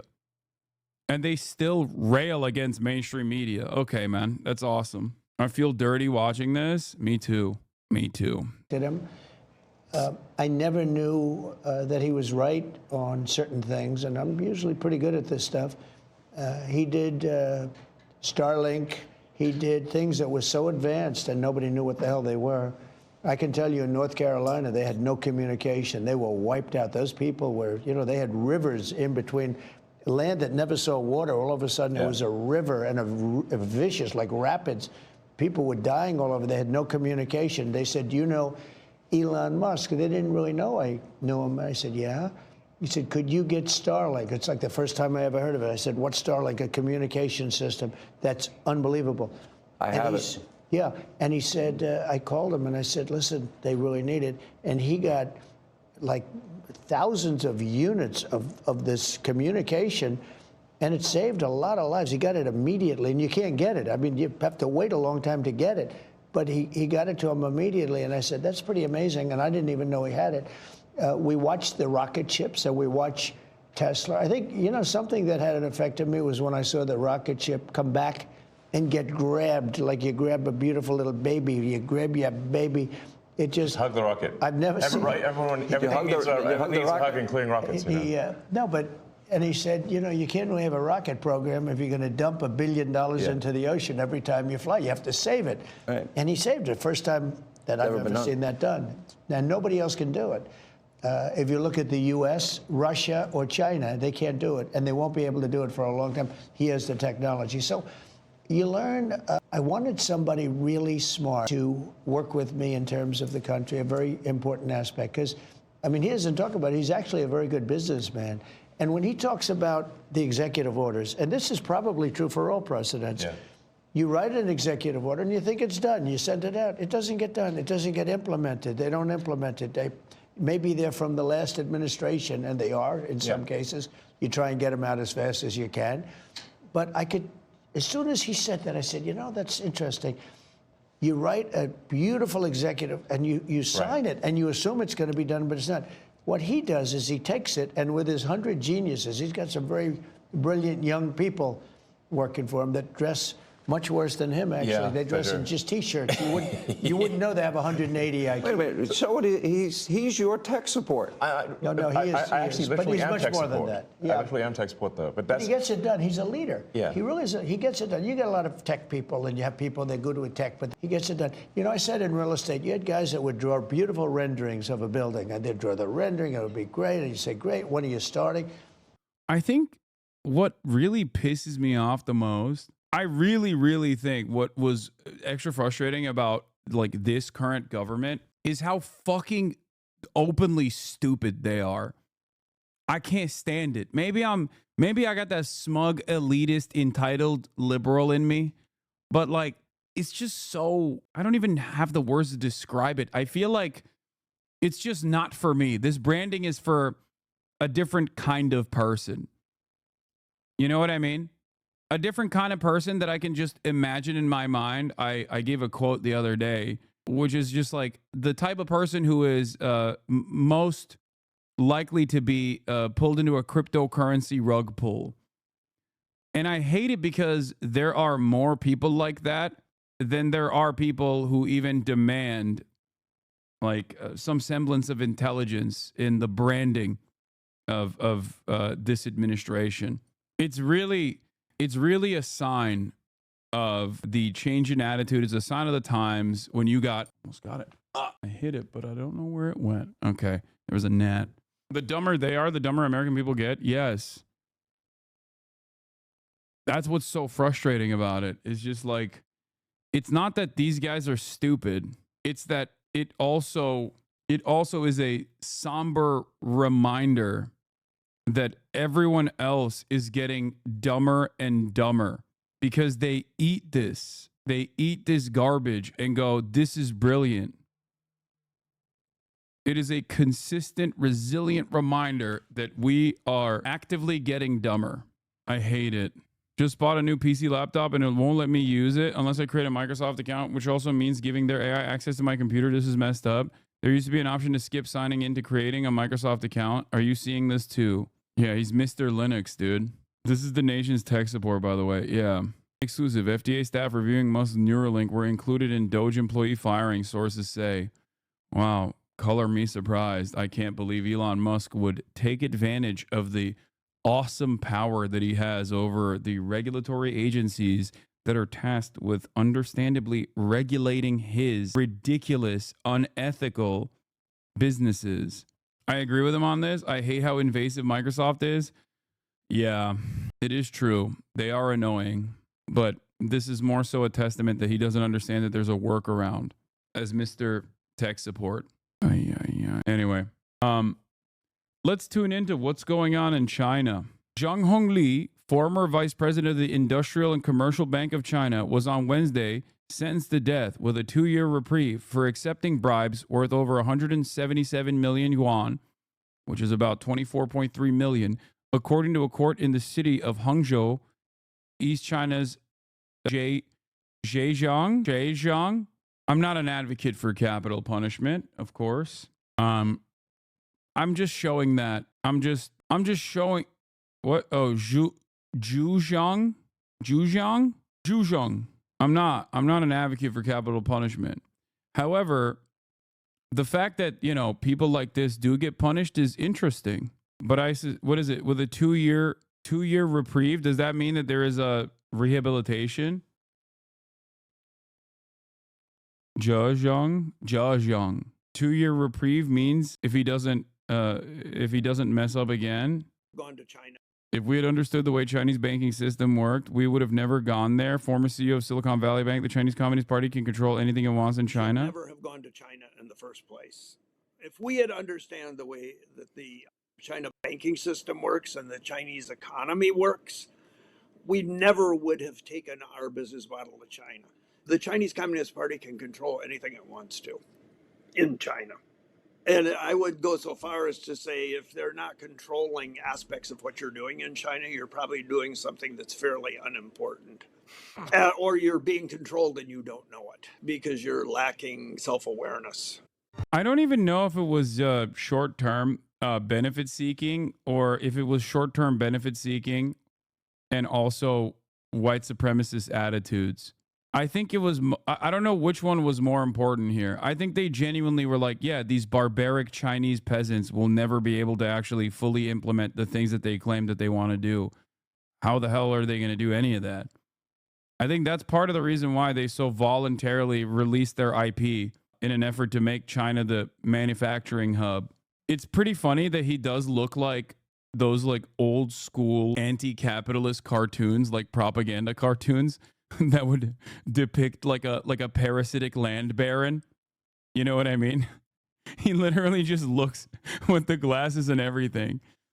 He just straight up looks like the piggish parasitic landlord or whatever. Oh, if only we would have known how the Chinese economy works.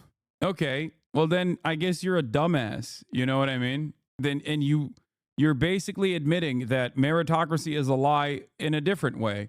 You're taking the long way to say, hey, we're just like the stupidest people on the planet. We are the dumbest people you've ever encountered. We just had no idea that China was, quote unquote, stealing our IP. We had no idea that China was actually engaging in even development rather than allowing the corporations to dominate and generate untold amounts of wealth and prosperity, keeping it to themselves. Wow, that's really messed up that they actually have real commitments to long-term planning and that they abide by said commitments. That is totally unacceptable. I already watched the Chinese Centuries here. It's a great video. What is this? He's really like, if we couldn't exploit the Chinese people like we do Americans, we wouldn't have gone there. But they did exploit the Chinese citizens. The point is, in all of the, by sending in all of this foreign capital while exploiting the Chinese citizens, they thought that the Chinese government had no additional ambition other than behaving like the American government historically has, you know? That's the problem. The problem here isn't that, the problem here is that they thought that, the problem here is that they thought that China would not actually follow through. I do think it's interesting how much the overall attitude is shifting as well.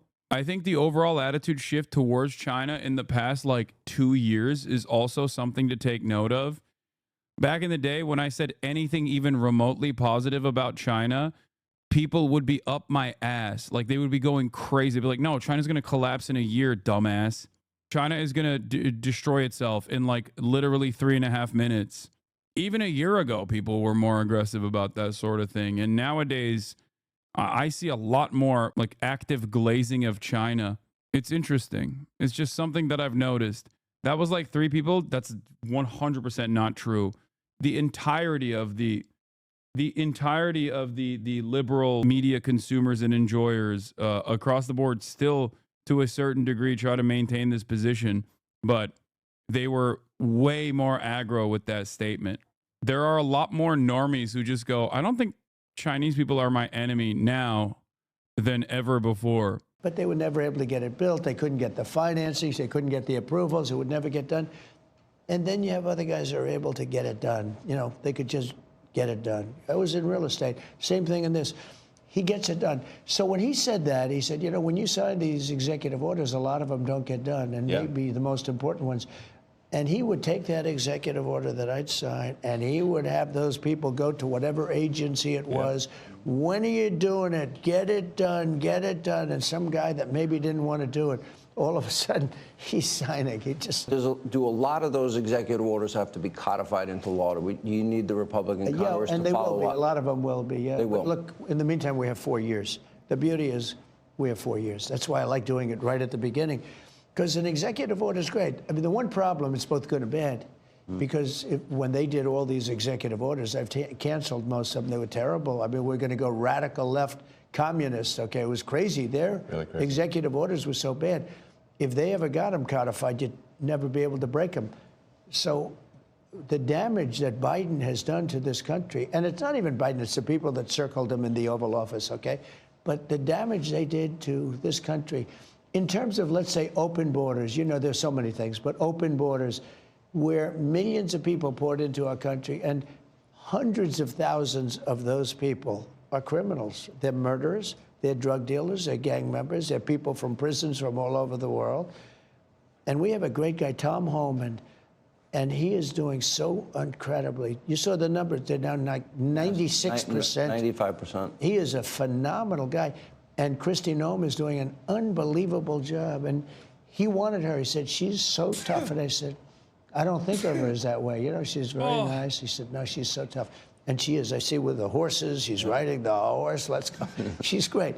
But the team we have is really unbelievable. But those executive orders, I sign them, and now they get passed on to him and his group and other people, and they're all getting done. We're getting them done. Let me go back a little bit to your background, because it's beyond impressive. You were the chief engineer, for example. You were an early believer in Tesla. You became the CEO, and then the chief engineer, which was phenomenal. SpaceX, same thing, which is unbelievable. I mean, you were the first company, private company, to send astronauts successfully into space. First private company to send astronauts into orbit. Yeah. That's pretty deep. He's going to go into orbit soon. Okay. Yeah. No, he's going to go to Mars. He's Starlink. At some point. Huh? Yeah. Is in over. I mean, they always ask me, like, do you want to die on Mars? And I say, well, yes, but not on impact. Starlink is in 100 countries. This is going to be one can hard. only I feel dream. like I'm interviewing two brothers here. You go ahead. Star Shield, which could be used for national defense. Yeah, it is already being used for national defense. Then you have a, what is it called? Optimus, a part of Tesla. The robot, yeah. A robotic arm. Then you have an AI arm. And then you have something that really fascinated me. And it's called Neuralink. Yes. You might help the blind to see and people with spinal cord injuries that they can recover, where in the past, how close is that to becoming a success? Neuralink Yeah, dude, here is Sean Hannity talking to a billionaire about how dope it is that he wants to brain chip everyone. Okay? Like, Republicans are obviously cooked, but I never really thought how cooked they would be in terms of like how susceptible. Like, I didn't think that they'd be this susceptible to propaganda. Okay? Because I feel like this is, I mean, it's like, it's directly what they claim Bill Gates wanted to do. And here is Sean Hannity saying, like, you're trying to do this thing that we've attributed to Bill Gates for years, and it's an overwhelmingly positive thing. I love it. Please, how can I sign up for my brain chip? Like, these guys went from 5G coronavirus vaccines are giving you, they're putting a brain chip in your mind to, like, Elon Musk is actually going to do that, and it's going to be awesome when he does. We've implanted Neuralink in 3 patients so far who are quadriplegics, and it allows them to directly control their phone and computer just using their mind, just by thinking. It's like, so we call this product telepathy. So you control your computer and phone just by thinking, and it's possible to actually control the computer and phone faster than someone who has working hands. Then the next step would be to add a second Neuralink implant past the point where the neuron's damaged, so that somebody can walk again, and so they can have full body functionality restored. And you like Bobby, right? I like Bobby, actually, yeah. I think I supported Bobby Kennedy. I think he's unfairly maligned as someone who is anti-science, but I think he isn't. He just wants to question the science, which is the essence of the science. The scientific method fundamentally is about always questioning the science. Well, they didn't tell us the truth about COVID. Correct. That's for sure. Yes. And we learned a lot with the Twitter files. And that just then raises a question. You're the richest man in the world. You may not like that part. Yeah. You're pretty competitive. It's neither here nor there. I've known you a long time. But that's why. But he's on your team. President. Well, that's true. He can't top that. He's good. You know, I wanted to find somebody smarter than him. I searched all over. I just couldn't do it. I couldn't. You really tried hard. I couldn't find anyone smarter, right? So we had it for the country. But this is the thing. We settled on this. Well, guy. thanks for having me. So I'm just trying to be useful. But this is the interesting. This is where we are as a society, and I hate to do this to you, but I'm going to do it anyway. You're doing all of these things. Nobody at DOGE gets paid a penny, correct?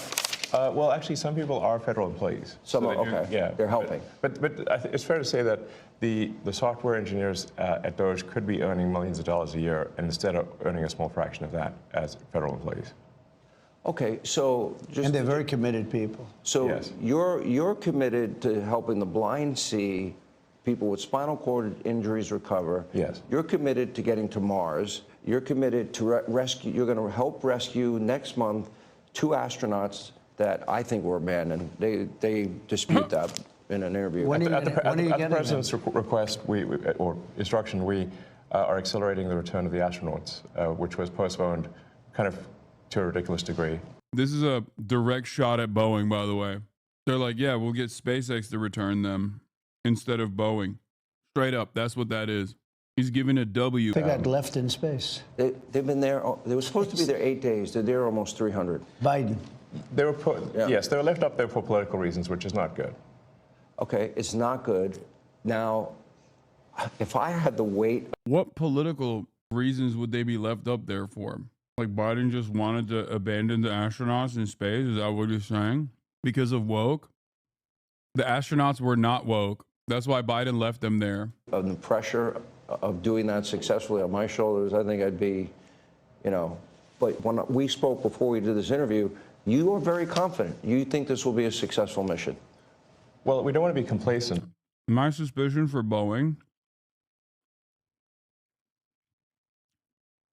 my suspicion for why Boeing didn't do their scheduled flight return was unironically because they were already getting pummeled in the media at the time. And they were worried that these missions are risky and there's a chance for failure. It would have been the final draw for Boeing. And that's literally the reason why they were like, nah, let's just keep him up there for now. I'm not, this is my speculation. I'm just assuming that they did it for bottom line purposes. But we have brought astronauts back from the space station many times before, and always with success. So as long as we're not complacent. When are you going to launch? I think it's about 4 weeks to bring them back. About 4 weeks? Yeah. And we're being extremely cautious. Yeah. You now have the go-ahead. Yes. Well, thanks to you. They didn't have the go-ahead with Biden. What's that? He was going to leave him in space. It's not political. It's profit related. I suspect that they considered it to be too big a risk, which is still ridiculous to keep him up there for that reason, just so you know. I think he was going to leave him in space. Well, it's like we were growing up, lost in space. Yeah, he didn't want the publicity. Yeah, Biden has nothing to do with this. Like, if you think that Biden himself made this decision, you're out of your fucking mind. Can you believe it? Unbelievable. And so yeah. I want to echo something that the president said and then ask an overarching question. So people get hit with Hurricane Helene. They have no communication with the outside world. You come to the rescue. You donated that, I believe? Yes. Okay. You donated to the people. He saved a lot of lives in North Carolina. He saved a lot of lives. And California after the wildfires? California, but I mean in North Carolina where they were really in trouble. They had no communication. People were dying. They were dying of starvation. He saved a lot of lives in North Carolina. Okay. Now you're going to rescue astronauts. And now, again... Oh, my God. The glaze is crazy. The astronauts themselves a few days ago said this was a lie. The astronauts were scheduled to return in February, but that has been delayed to late March due to testing of SpaceX Crew 10. The Crew 9 missions were reduced to 2 astronauts. No, this is not correct. Another delay, as evidenced by the fact that even the article title says another delay. They were supposed to return a long time ago. It's a Boeing mission. Yeah. After a series of technical hiccups prevented Boeing's Starliner capsule from bringing NASA astronauts Sunita Sonny Williams and Barry Butch Wilmore back to Earth in August 2024, it appears that yet another delay will keep the two in space an extra few months. Like, it's not because of politics. It has nothing to do with Biden. It has more to do with Boeing itself. Yeah, they were not abandoned necessarily. That is also ridiculous. But understand that this was not about Biden at all. It was a risk assessment made by Boeing and NASA, but primarily Boeing. And I think the risk assessment was also the safety risk of the return flight, but more so the risk assessment of what might happen if there's a failure to Boeing stock. Do they have enough oxygen? Yes, dude. What? No, they're going to kill them. What do you mean? Do they have enough oxygen? Yeah. Oops. I guess they forgot. Do they have enough food? Yes, they have enough everything. What are you guys talking about? Yeah, they get supplies up there. They get resupplied in the process. That's been the rhetoric. That's been the narrative from day one. Stranded, abandoned, stuck. Butch Wilmore said while speaking to CNN's Anderson Cooper from the ISS. But that is, again, not what our human spaceflight program is about. Although Wilmore admitted that he understood why others may think that, he said that they came to space prepared for any and all contingencies that we can conceive of. We don't feel abandoned.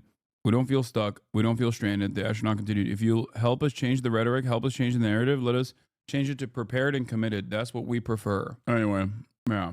Yeah, I mean, it's technically a blessing you get to spend more time in space looking down at Earth. I mean, the more going and spending time in the ISS is kind of like how I feel coming back to LA after spending time in Japan. You know, the more time you spend up there away from America, the better, I think. You do all of this. I would think... Bro, did this person just get murdered? Why is every single fucking person hitting me up with a story right now? All of a sudden, out of is it in the Discord? Did someone like drop the link in the Discord or something? A fire chief in San Francisco was murdered by right-wingers or something. And now literally everyone in the chat is like, please stop everything and drop it and cover it now. See, right as I said it, this person, did it just happen? Is that why? I'm going to cover it in a second. Okay, calm down. Liberals would love the fact that you have the biggest electric vehicle company in the world. Yeah, I mean, I used to be adored by the left, you know. Yeah, not anymore. Less so these days. He killed that, huh? I mean, less. I really didn't. Well, I mean, this whole sort of like, you know, they call it like Trump derangement syndrome, and I didn't, you know, you don't realize how real this is until like you can't reason with people. So like I was at a friend's birthday party in LA, just a birthday dinner, and it was like a nice, quiet dinner, and everyone was behaving normally, and then I happened to. Elon's about to get real autistic in here in a moment. I'm just giving you a trigger warning. I mentioned, this is before the election, like a month or two before. I happened to mention the president's name. And it was like they got shot with a dart in the jugular that contained like methamphetamine and rabies, okay? And I'm like, what is wrong? Like, guys, like. He did not like that. He did not like Elon doing that, sitting so close to him. You just can't have like a normal conversation. Yeah. And it's like it's like they become completely irrational. He has no idea, but if you're friends with him, you pay a price. You know, it's like I walk in a restaurant in New York and it's like half the room it's daggers and they want to. No, the eye daggers level is insane. Yeah. I mean, there was like I had like some invitation because so I got invited to like basically a big sort of damn event like. That was, but it received the invitation like the beginning of last year, and I still attended even after I'd endorsed President Trump, and I didn't realize how profoundly that would affect, you know, how I was received. I mean, I walk into the room and I'm getting just the dirty looks from everyone. Like, if looks could kill, I would have been dead several times over. But that was not before Trump. BC, ashes on the floor. BT. Before Trump, that never happened, right? No. I don't even know if Trump likes this. Like, yeah, victimhood stuff is good. Like, it plays well to the base. But I think as a narcissist, he likes being liked as well. And I'm pretty sure the constant reminders that everybody fucking hates him probably does not make him happy. Probably hurts his ego too. The political aspect of the whole Boeing thing is not like Congress politics, it's internal. NASA, SpaceX, Boeing politics. NASA is the ultimate authority with respect to whether the astronauts are brought back. Boeing wanted to bring them back. Since not doing that is a major L for them. In classic Musk fashion, he's twisting the truth to benefit himself. Yeah, but the reason why they delayed it is because of the failures exhibited, like, or the likelihood that I think Boeing corporate probably pushed back a little bit more on the return flights, like the returning the astronauts back to Earth, because they were worried if they fail. Welcome back to Hannity. The insider info? No, this is not insider info. When I talk about Boeing, understand that nothing I'm telling you is something that Murat has ever told me. Murat doesn't tell me shit, okay? And he would never. Are you kidding me? Don't be ridiculous. That's why I said it's my own speculation. Wink, gotcha? No, dude, there's no fucking winking. I'm not winking at all. Don't be a fucking dumbass. You guys are so stupid. We are back at the White House, and here's part 2 of my exclusive interview with President Trump and Elon Musk. Take a look. This is the $1 million or $1 billion, I'm among billionaires, question. So you have all of this going on, and you stop, in a way. You're still doing it. It's wild that this is an interview. Oh my God, if one more person says the White House Twitter posted pictures Trump, long live the king, no joke, I'm just going to end the broadcast today. I can't deal with this, man. Why are liberals like this, bro? What is happening? Oh my God. Oh my God. Anyway, getting back to what we were talking about. I think it's got to bother Trump a little bit that Sean Hannity, the #1 glazer, is this aggressively sucking off Elon Musk in front of Donald Trump. This entire interview is just him sucking off Elon, being like, you're the wealthiest person on the planet. You're the greatest person that we've ever seen. You are God's gift to mankind. Why are you so gracious enough to drop everything and just associate yourself with this historically unpopular guy sitting next to you? Why did you cast aside all of the liberal media, all of the like liberal polite society glazing that you got for free for years just to work alongside our incredibly unpopular president?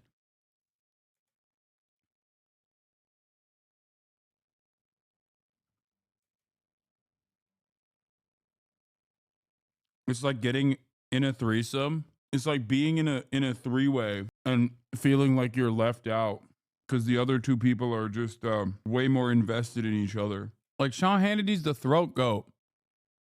You don't want to see your throat goat throating someone else harder in front of you. And you partner with him. And this is what you get from the Democrats. You get, nobody voted for Elon. Well, nobody voted for any of your cabinet nominees. Okay. People are dying because of DOGE cuts. I'll give you a chance to respond to all that. What DOGE is doing is illegal. Elon Musk is more street vernacular for a male body part. It's a constitutional crisis. Okay. Why are they reacting like this? Well, first of all, do you give it flying rip, number one? And well, I guess we must be over the target or doing something right. You know, if like they wouldn't be complaining so much if we weren't doing something useful, I think. Like, what all we're really trying to do here is restore the will of the people through the president. And what we're finding is that there's an unelected bureaucracy. Speaking of unelected, there's a vast federal bureaucracy that is implacably opposed to the president and the cabinet. And you look at, say, DC voting, it's 92% Kamala.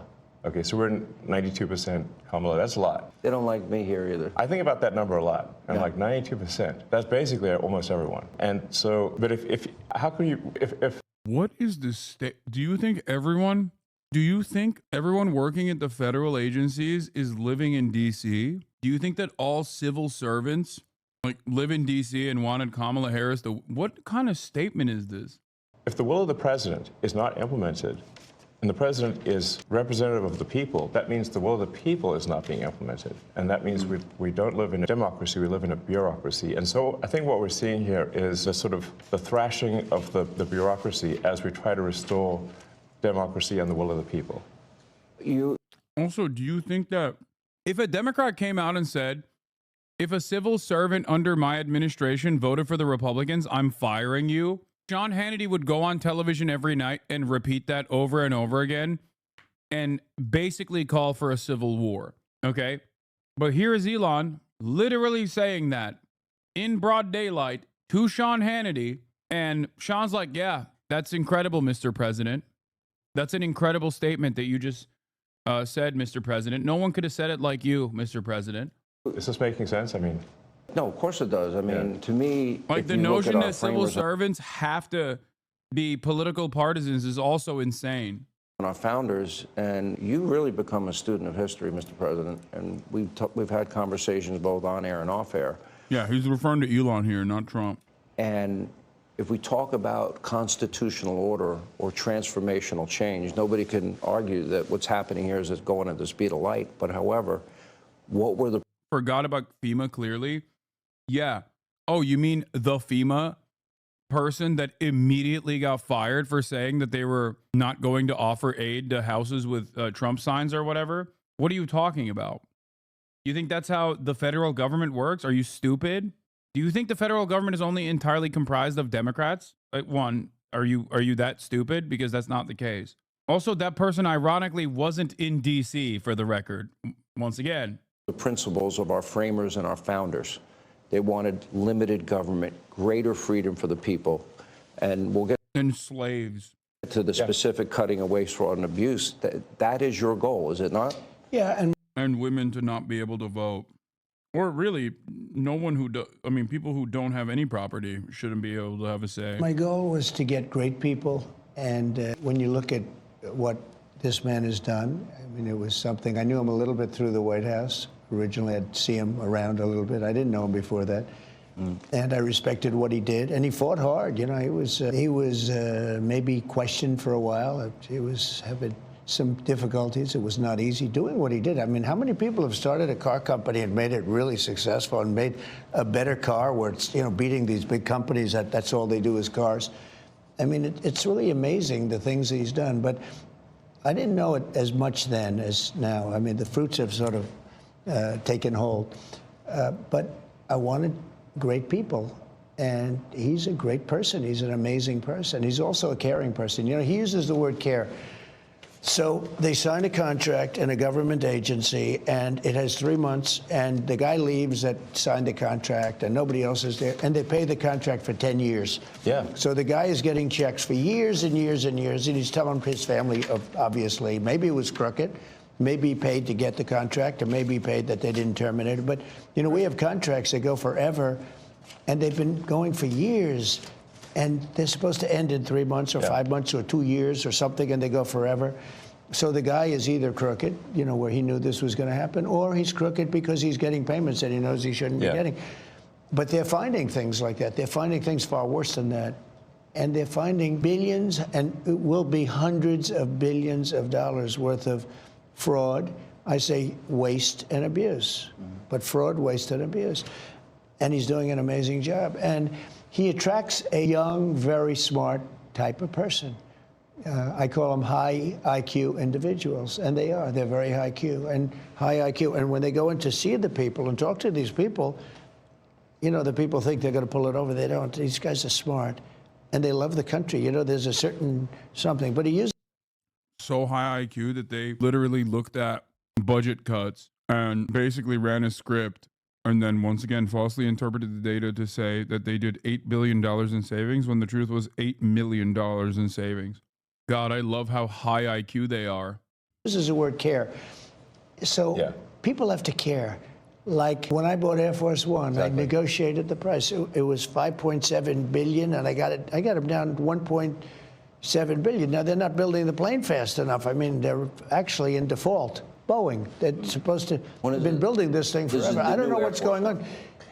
We don't build the way we used to build. You know, we used to build like a ship a day, and now to build a ship is like a big deal.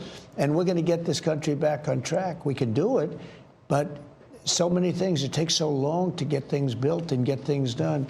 And a lot of it could be something we've been discussing. The regulators go in and they make it impossible to build. They make it very difficult to build anything, whether it's a ship, a plane, or a building, or anything.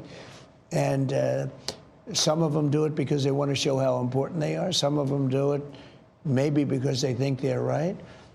They use the environment to stop progress and to stop things. It's always the environment. It's an environmental problem. It's not an environmental problem at all. But they do a lot of things. And by the way, speaking of that, Lee Zeldin is going to be fantastic in the position. It's so important. He could take 10 years to approve or disapprove something, or he could do it in a month. You know, just as good. Sure. And I think you're going to see a fantastic job done by him. He's a tremendous guy. Newt, you echoed something when I just met you, and it was very similar to what Newt has been saying. Yeah, deregulate Air Force One. He brought this country to the dance. This is the opportunity to be transformational and to have, I would argue, the most consequential presidency if we really dig down. I'd be so happy. Yeah. Boeing is the only deregulation I'm in favor of is deregulating Air Force One. Like the builds. Fuck it. YOLO. Fire all the staff that actually is engaging in safety inspections. And do something that had never been done before. And that is get rid of this bureaucracy. And I'm going to get to the specifics. You say the same thing. It's not done yet. And what do you mean by that? I mean, winning the election is really the opportunity to fix the system. It is not fixing the system itself. So it's an opportunity to fix the system and to restore the power of democracy. And you know, people like it's funny how often when these attacks occur, the thing that they're accusing the administration of is what they are guilty of. They're saying that things are being done unconstitutional, but what they are doing is unconstitutional. They are guilty of the crime of which they accuse us. That's always the first thing they do. He's in violation of the Constitution. They don't even know what they're talking. Well, it's absurd. Know. It's just a con job. It's a big con job, and they're so bad for the country, so dangerous and so bad. And the well, they do know because I am violating it. But what are they going to do about it? media is so bad. When I watch MSNBC, which I don't watch much, but you have to watch the enemy on occasion. He was going to say MSDNC, and he fucked it. MSNBC. He said it correct. The level of arrogance and cheating, and they're just horrible people. These are horrible people. They tell conspiracy theories. And they start up with the Constitution. They couldn't care less about the Constitution. Oh my God. I can't believe Fox News is like, yeah, other channels are serial liars. Other networks are actively lying, I say, at Fox News, who has first of all, who's been successfully sued for defamation and slander, and also has successfully defended itself in times of the past by claiming that they are not an actual news network. Constitution. CNN, likewise. I mean, I watched them asking questions with, you know, the hatred with the, I said, why are you asking the question with such anger? You're asking me a normal question, but you see the bias. The bias is so incredible. Those two are bad. PBS is bad. AP is bad. CBS is terrible. I mean, CBS now, they changed an answer in Kamala. They asked her some questions. She answered them like, you know, a low IQ person, the opposite of him, the absolute opposite. But she gave a horrible answer. They took the entire answer out and they put another answer that she gave 20 minutes later into the as the answer. I've never even heard of that. I thought I heard of it all. I'm going to, just for the sake of saving time, because I could spend, and I've done this on radio and TV, I can spend an hour finding the outrageous amounts of money being spent abroad, like USAID, and I just want to mention a couple, but I'm going to scroll it. And well, I guess at a high level, I think it's what the president mentioned earlier, which is that in order to save taxpayer money, it comes down to two things: competence and caring. And when the president was shown the outrageous bill for the new Air Force One, and then negotiated it down, if the president had not applied competence and caring, the price would have been 50% higher, literally 50% higher. The president cared, the president was competent, the price was not 50% higher as a result. And so when you add more competence and caring, you get a better deal for the American people. But we could take, we were talking about this yesterday, I could take, give me thousands of bills, I could pick any one of them, exactly. But I could take all 1,000. And let's say it's a bill for $5,000, just $5,000, and it's done by some bureaucrat. And if he would say, I'll give you 3, I don't want to pay you 5, it's too high, I'll give you 3. But they don't do that. If a guy sends in a bill for $5,000, they pay $5,000. They expect to be cut. Everybody expects to be cut. When you send in a bill, you expect to be cut. They send in the bill higher for the most part. This is true with lawyers, legal fees. When they send in legal fees, I can cut. I wish I had the time. I would save so, but I could cut these bills in half, much better than half. But you offer people a much lower number because, you know, they actually put fat. I'm not even saying it's like a way of business. They put more on because they expect to be negotiated. When you send in a bill to the government, there's nobody to negotiate. Yes. You send in a bill for $10,000 and they send you a check back for $10,000. If you would call them and said, we'll give you 5. No, I need more than 5. We'll give you 5. I'm not going to pay any more than 5. Make it 6. No, I'm not going to make it 6. And you'll settle for $5,500. You've just cut the bill almost in half, and it took like 2 minutes.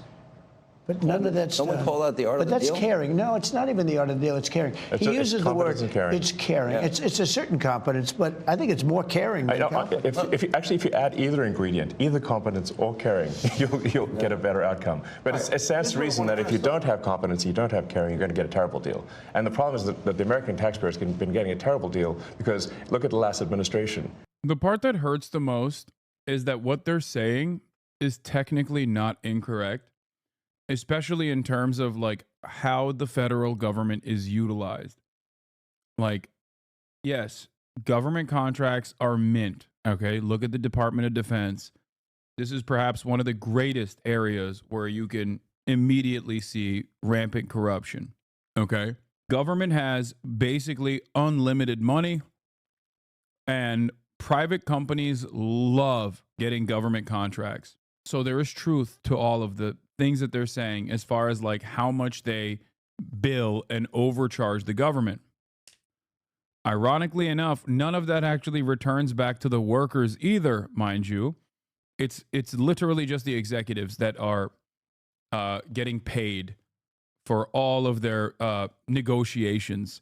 And it's not even really a negotiation. It's basically lobbying on the front end and then just getting these fat contracts on the receiving end. Having said that, maybe in defense, but as a federal contractor, that is not the case. They keep costs down everywhere and cut funding down on almost all proposals, especially in HHS, EPA, etc. Everything, even when you're going for the lowest bidder, everything on that side of the industry is upcharged.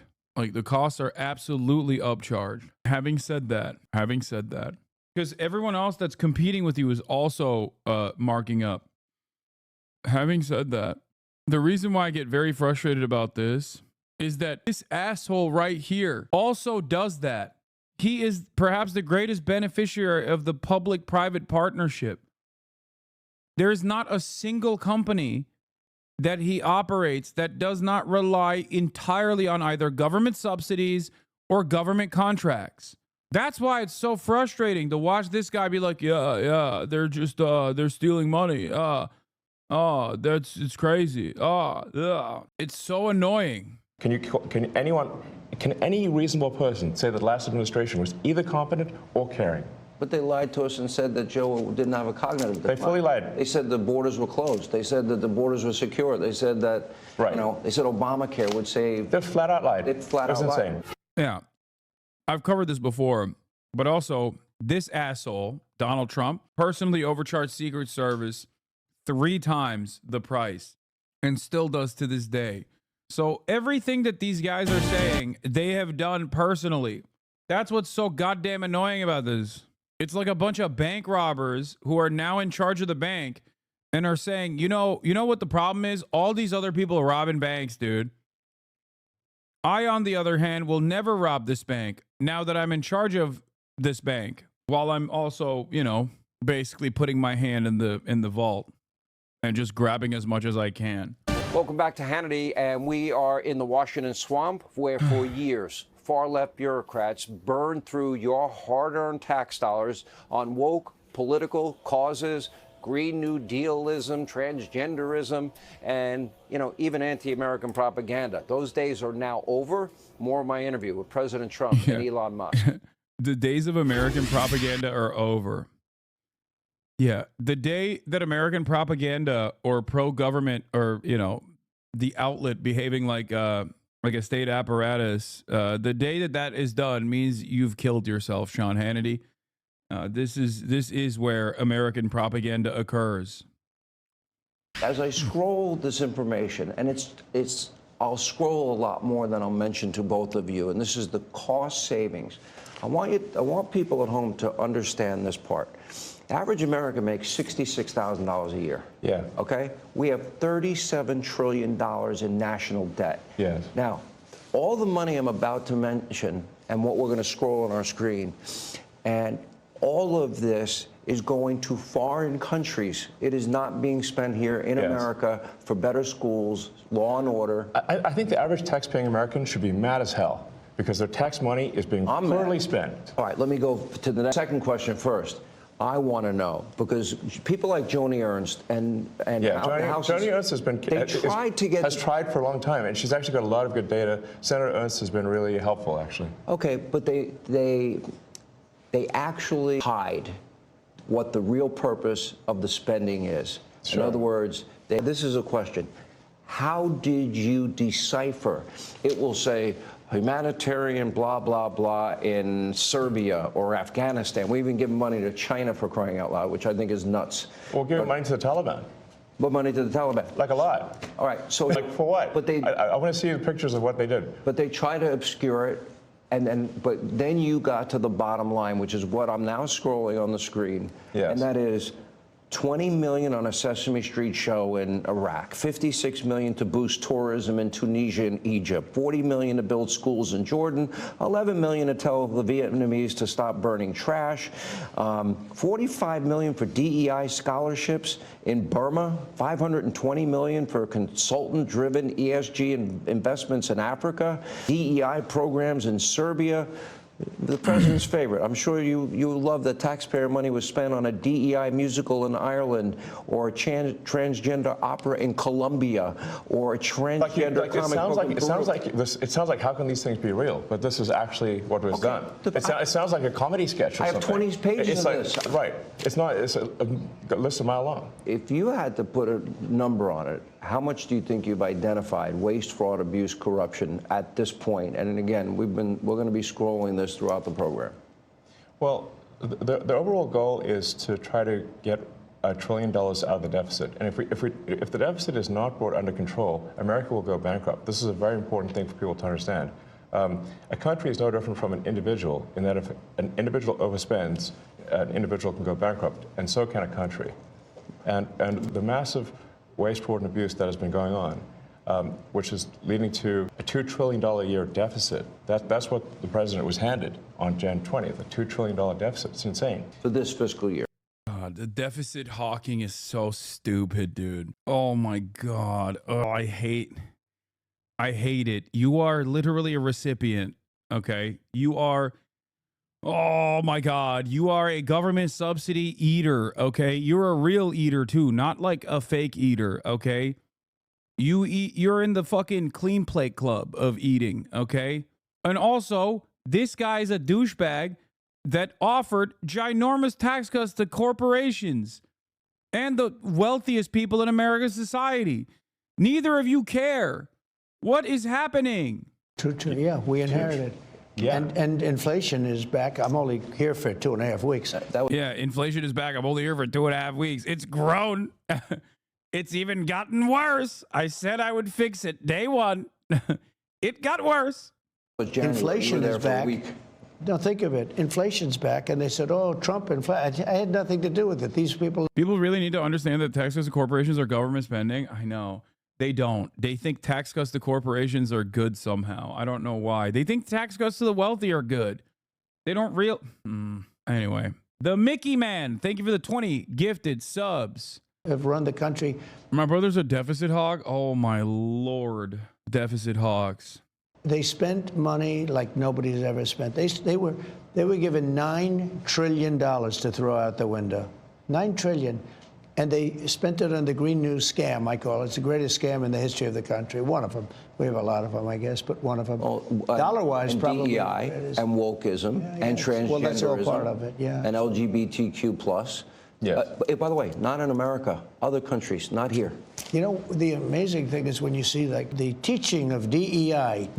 The worst part about it is that the actual deficit hawks are in the Democratic Party, which is diametrically opposed to their ideals, or at least the ideals that they present, which is larger government and government spending initiatives. President Trump participates in the what is this? The FII Institute, Future Investment Initiative Institution, Priority Summit. Holy moly, let's see what this dingus has to say now. Here. Of old, it's you, sir. And then I come to you in the white shirt there. Okay, I think politicians spend so much time arguing amongst themselves about the problem. Economics is really simple. I've got £10 in my pocket. If I go out and buy free... Yeah, I'm just like a government, yeah? But also, the government runs like a family, yeah?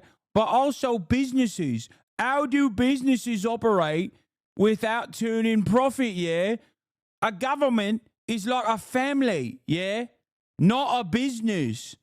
It's even not like a business either, but even from that perspective, you should understand that you can make investments upon yourself and run a fucking deficit, especially when you're the United fucking States of America, yeah? A deficit in it? Excuse me? I got 10 quid in my pocket. Simple as. What's credit then? I don't know. I've never heard of it. Usury is a sin. Fucking idiot. This is the dumbest argument of all time, okay? Dumbest argument of all time. Well, here's why deficits are bad, okay? I'm a family. I have a family, and I make 10 pounds a day. I shouldn't be spending 11 pounds a day. 11 pounds a day, because then I run the risk of getting into too much debt. Are you the government? Anyway. Pints of beer in Cambridge, I'm probably borrowing money. If I carry on doing that, then I'm going to run out of money and I'm going to go bust. It's not difficult, guys. Just sit down, work out what the... I love that he is literally directing this at a fucking economist, this question, who was the finance minister of Greece. Country needs to do and work collectively because the together. Country does not operate as your budget does. We have a budget. But why not? Why not? Why not? Why not? I don't know. Even a company doesn't operate in the same way that your budget does, dumbass, because there's a limit to how much you can... There's a limit to how much debt you can incur as an individual citizen. You also don't have the same assets as a company does, for example. This is before we even talk about a government, okay? country, total expenditure equals total income. In your life, you have a wonderful independence between your expenses and your income. So when you cut down on your expenses, your income doesn't cut. It's not cut. But for the country as a whole, if the country as a whole goes into a major savings spree, then its total income is going to come down. So your personal life is not a good model on which to base. There you go. Well, he did it better than I did because he has a cooler accent. But it would have been better if he said, "The government doesn't operate like your budget, you absolute donkey." Damn, everyone's clapping. You got absolutely destroyed. Get wrecked, bozo. Oh, it's awesome. It's the classic dumb guy trope to be like, well, my family budget works this way. Okay, that's not even how businesses work, dumbass. And even businesses are not the same as the government. Very popular. Wow. That's very nice. Sitting next to Elon. Wow, you couldn't do better than that, huh? As well as my own special envoy to the Middle East, who's really done a fantastic job. Can you explain the difference? Okay, very quickly, I'm going to explain the difference, even though Giannis quite literally did. If the government goes in a spending spree, then people make less money. The government becomes less wealthy overall, okay? But in terms of corporations, which is something that you can understand as well, corporations run a deficit all the time. They take on more and more debt. Why? Because they reinvest it into developing, in the past, into developing, new technologies and stuff. Now they don't really do that. But back in the day, they used to do that. You have to, in the simplest terms, you got to spend money to make money. Okay? That's it. Saving spree. Sorry. What did I say? I misspoke. I fucked it up. We did a little show last night. I heard they got very good ratings too, by the way. We did. Hannity. Sean Hannity was fantastic, a fantastic man, a fantastic guy, and he did a show, and it was great being on the show with you last night. I come today with a simple message for business leaders from all across the nation and all around the world. If you want to build the future, push boundaries, unleash breakthroughs, transform industries, and make a fortune, because you want to make a fortune. Most of you have already made a fortune. I don't want to say that. There's no better place on earth than the current and future United States of America under a certain president named Donald J. Trump. I think that... Also, another part of the government household analogy that is so idiotic is that when the government actually engages in a savings spree, right? Not a spending spree, but a savings spree, who do you think suffers the most? Do you think it's the wealthy? If they were to suffer the most, why are they constantly agitating to do that? It is actually the poor that suffer the most, because a lot of those expenditures go directly to cost-cutting subsidies, okay? If you like, or in the past, if you enjoyed egg prices maintaining relative stability, understand that there is a big chunk of government spending that makes it the case, okay? That makes it so that egg prices remain stable and relatively low. What do you think happens when the government stops spending money? Happening. Since my election, America's economic engines have come roaring back to life in just a very short period of time. Think of it, from November 5th, the progress that's been made has been amazing. The NASDAQ is up nearly 10% in just a few months, and that's a lot. The Dow Jones Industrial Average is up 2,200 points, and Bitcoin has set multiple all-time record highs because everyone knows that I'm committed to making America the crypto capital. We want to stay at the forefront of everything, and one of them is crypto, and Miami seems to be the center of the action, come to think of it, and maybe it'll stay there. Business optimism skyrocketed 42 points. Think of that in a single month, the most in history by far. That's the biggest increase in history by not even close. The ISM index of manufacturing activity surged into positive territory for the first time in many years. Amazing. And it was just announced, this is an interesting one, I didn't realize it was that bad for so long, but it was just announced by one of the nation's most historically accurate and respected pollsters, Rasmussen, that the number of Americans who believe our country is on the right track now exceeds those who think it's heading in the wrong direction for the first time in 20 years. Can you believe that? 20 years. And this is really a seismic 27-point swing from just before the election. Nobody's ever seen anything like that one, yes, sir. I want to tell you, that's a big one.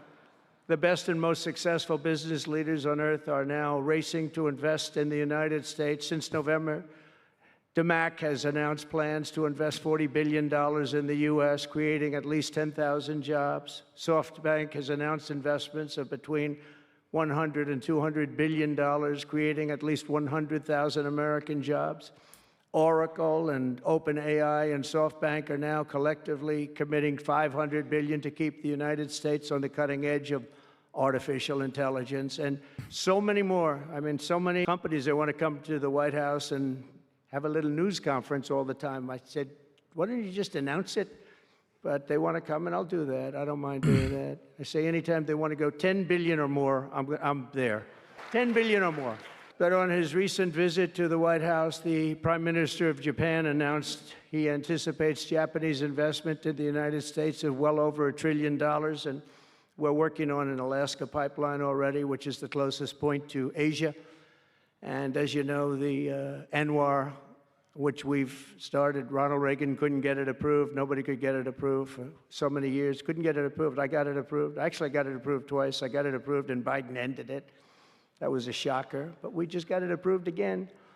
And we're going to be, it's probably the largest deposit maybe anywhere in the world, just by itself. It's, they say, of similar size to Saudi Arabia, so we hope that's correct. But all of this is only happening because of the world-changing results of the 2024 election.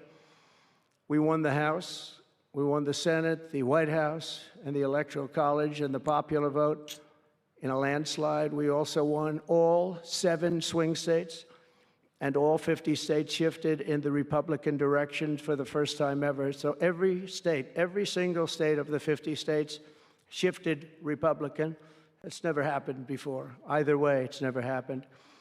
And 85% of counties voted for Trump. Think of that. So you have 2,600 counties versus 525. 2,600. Think of that. That's why when you look at the election map after it was all done, the certified map, the whole thing was red. 2,600 versus 500. It's a big difference. Nobody's seen anything like it, actually. So as a result of this very historic victory, investors from all over the planet once again have confidence in America's future and respect for America's leaders. And it's about time we get a little respect. The last administration was the worst and most incompetent in the history of our country, but we are moving quickly to fix every single disaster Joe Biden created and make America stronger and more prosperous than ever before. Our first and most urgent mission is to remove the criminals that Biden allowed into our country with the ridiculous and very dangerous open borders policy. They came from all over the world. They came from prisons and jails. They came from mental institutions and insane asylums. They were gang members. They were drug lords. They came from all over, and they were allowed to come into our country. And we're getting them out in record levels, just like they came in record levels. I want to thank Tom Holman and Christine, who was... Oh my God, it's so fucking boring. He never shuts the fuck up about the same shit. Never anything new here. Holy moly. I guess it's my idiotic expectation that he's going to talk about something different, but... is taking them back. They're sending their criminals to us, and they're all taking them back. We had a little problem with a couple of them that ended very quickly. And because some said, we don't really want MS-13 back in our country. But I said, congratulations, you're taking them back. And they take them back. And by the way, Europe and other places ought to start also doing that. They better start looking at immigration, because it's really hurting Europe very, very badly. And they better get smart, and they better get tough before it's too late. We're also working to end the highest inflation in our country's history, all caused because they played with our energy policy and wasted money on the Green New Scam and other things such as that. And they wasted monies at never seen before levels. If Joe Biden had simply held federal spending at the pre-pandemic levels we had in 2019, we would You should watch the latest video game donkey video. He pretty much leaves a scathing comment on you without naming you directly. Says Hassan's view count bot. I doubt it. Tariff income, which is really, it's already turned out to be amazing, actually. It's really meant more for bringing countries and companies into our country. It's the best language. It's the best word in the world. The numbers are in the English language. Staggering. Because we're the big piggy bank that everybody wants to be. And they can play games and they can say, well, there'll be retribution and, you know, equal this and that, but they can't be equal. But we want to keep it so that we're the big piggy bank. And if we had years like we did the last 4 years, that wouldn't have lasted too long. So we're not promising it, but, you know, all of these things could happen. We hope to balance our budget. So I don't want to promise it, because if I do and we come about $10 short, the fake news media back there would say, we have breaking news. He did not make it. He did not make it. But we'll get it done very soon. It might not be this year, but it could be this year. Actually, we have a chance at getting it even this year, which people would be shocked at, because they were talking about 10 years, 15 years, 20 years from now. When I took office last month, we inherited the consequences of inflation. That was more than 4 times what it was when I left 4 years ago. Think of that. I left, it was at 1.4%. And the annual government spending over $1.5 trillion more than projected in 2020 alone. $1.5 trillion. But under the Trump administration, all of that is changing faster and more dramatically than anyone ever thought possible. They didn't think it was possible to do what we've done in just a very short period of time. We've accomplished more in 4 weeks than most administrations accomplish in 4 years. On my first day in office, I imposed an immediate federal hiring freeze, a federal regulation freeze, and a foreign aid freeze. I signed an order creating the Department of Government Efficiency and put a man named Elon Musk in charge. Thank you, Elon, for doing it. And he's doing a great job. I wish you could have seen him last night. It's really, you know, he's a very committed person. He's a very serious person. And he's a very high IQ people. You know, I like high IQ people. Not all have to be, but, you know, it'd be nice to have some people up there that he's a seriously high IQ individual. Now, he's got his faults also, I will tell you that, but not too many of them, which is now really waging war on government waste, fraud, and abuse. And they're curbing inflation and saving taxpayers billions and billions of dollars every single day. And there's even under consideration a new concept where we give 20% of the DOGE savings to American citizens and 20% goes to paying down debt, because the numbers are incredible, Elon. So many billions of dollars, billions, hundreds of billions, and we're thinking about giving 20% back to the American citizens and 20% down to pay back debt and pay down debt, which is, if you look at value, if it were a real estate balance sheet, the debt is tiny, but we still want to pay it down. Doesn't matter. And we don't look at it as a piece of real estate. It's America. We're going to get it down through intelligence, hard work, and, as Elon said, a word called caring. You have to care. By doing this, Americans will tell us where there's waste. They'll be reporting it themselves. They participate in the process of saving money. So many of the men and women in this room, as an example, they pay tremendous amounts of taxes. And here are just a few examples of where your money was going before I came along. These are just some of the, just taken at random. Oh, there are much worse examples than this. I was just looking at them before the speech, and I can tell you they were much worse. And there are some that are horrible, but I don't want to really say them because they're very, very embarrassing. Do you reckon he survives this term? Evil never dies. Evil never dies. Dick Cheney is still alive. Evil never dies. Trump is talking about this. Will never happen, of course. President Trump and Elon Musk proposed 5,000 DOGE dividend checks to all Americans with a possible $1 trillion in savings. Oh my God, this is literally like a TikTok meme. We're operating on TikTok memes. President Donald Trump is going to give every American $5,000 after they cut $1 trillion in spending. If you believe this, if you believe that this is going to happen, you have to be the dumbest person on the fucking planet. Okay? Like, straight up. Especially, like, every part of this is ridiculous.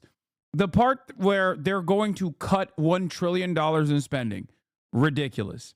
Okay? What will happen in that process will make the $5,000 DOGE dividend that you get look like $3. Okay? That's the other side of this. The other side of this equation that makes this such a fucking insanely stupid thing is that cutting $1 trillion would probably make prices, we'd look like Argentina. Okay? And if you think that, let's say they did the unthinkable, they did the unimaginable, they successfully chopped $1 trillion from the government budgets. If you think you are going to see a penny of that money, you are also the dumbest person on the planet. Read the second reply. From Grok, I would rather kill myself than listen to a Grok summary of DOGE cuts. Okay? What does that mean? $2.3 million for strengthening independent voices in Cambodia. $1 trillion is larger. $14 million for improving public. $1 trillion is larger than the yearly budget for the Department of Defense. Like everything, okay? DOD is like $850 million, okay? $1 trillion would mean that we've cut spending in the United States of America an larger amount. 850 billion, sorry. Did I say million? 850 billion. That'd be really funny if the US military only cost $1 billion a year. 850 billion. $1 trillion in US spending is more than the fucking DOD's yearly costs, okay? $29 million to strengthen the political landscape in Bangladesh. $20 million for fiscal federalism and $19 million in addition to the $21 million for biodiversity conversion in Nepal. $1.5 million. Everyone got 5,000. That's more than 1 trillion, if not 1.5 trillion. Yeah, it's so stupid. $14 million for social cohesion in Mali. $2.5 million for inclusive democracies in South Africa. $47 million for improving learning outcomes in Asia. Asia's doing very well. We don't need to give them money. And in another program, $50 million plus another $50 million for condoms for Hamas. You know about that? $100 million for condoms. Condoms. Does everybody know what a condom is? For Hamas. Wait, why is he still? They admitted that this was wrong. Why are they still saying it? Just some. I could read this list all day long. I just don't want to bore you. But these are just some, and not nearly as bad as others. And some are just, I just don't want to say them because they're too. They just keep doubling. They keep giving more condoms to Hamas. We're also finding tremendous abuse, waste, and fraud in Social Security. Social Security is what's happening. They've doubled the number of condoms going to Hamas. How is this possible? After they openly admitted that it was a lie. Elon Musk literally said, sometimes we get things wrong. It's not a big deal. And he's still like, no, they're giving $1 trillion of condoms to Hamas. 109. Think of that. Now, over 100, there aren't a lot of people that make it. Hopefully, most of the people in this room will make it. But historically, you don't have thousands and thousands of people. But listen to this. 3.6 million people are on Social Security rolls from the age of 110 years old to 119. Do you think there are really that many? Those people are seriously old, but it gets worse. 3.47 million people are on Social Security from the age of 120 years old to 129 years old. 3.9 million people are on the age of Social Security from 130 years old to 139 years old. Now, the all-time record, I heard, is a woman who was 127 years old. That's the record. A woman from a certain country where they have actually people that live pretty long, actually. And she was 127 years old. That's pretty old. But we're topping her by millions of people. 3.5 million people from the age 140 to 149 years old. 1.3 million people are on Social Security from the age 150 to 159. And over 130,000 people are on Social Security over the age of 160 years old, okay? Including 1,039 people, think of it, over 1,000 people between the ages of 220 to 229. And one person between the age of 240 years old to 249. And the record topper, there is one person on Social Security who's 360 years old, which is approximately 110 years older than our country. Like, dude, you guys rely on Social Security. Half of this fucking room is old as shit. Even at the Investment Institute, you have parents, you have grandparents. The fuck? They're clapping. What's going on? So we'll find that out pretty easily because we have a lot of computer geniuses. I said to Elon, who are these people that are doing this, the DOGE people? I said, who are they? Where do they come from? He said, well, number one, they love our country. Number two, they're really genius at computers. So nobody's going to fool them. When they go in, they see some bureaucrat. This could be from survivor benefits? Yes. Yes, it is. You want to know who also took Social Security survivor benefits and then spent the rest of his life shitting on that concept and trying to claw it back from everybody else? Famous Republican Paul Ryan. Paul Ryan's dad died due to, I believe, alcoholism. And Social Security actually made sure that Paul Ryan survived the process.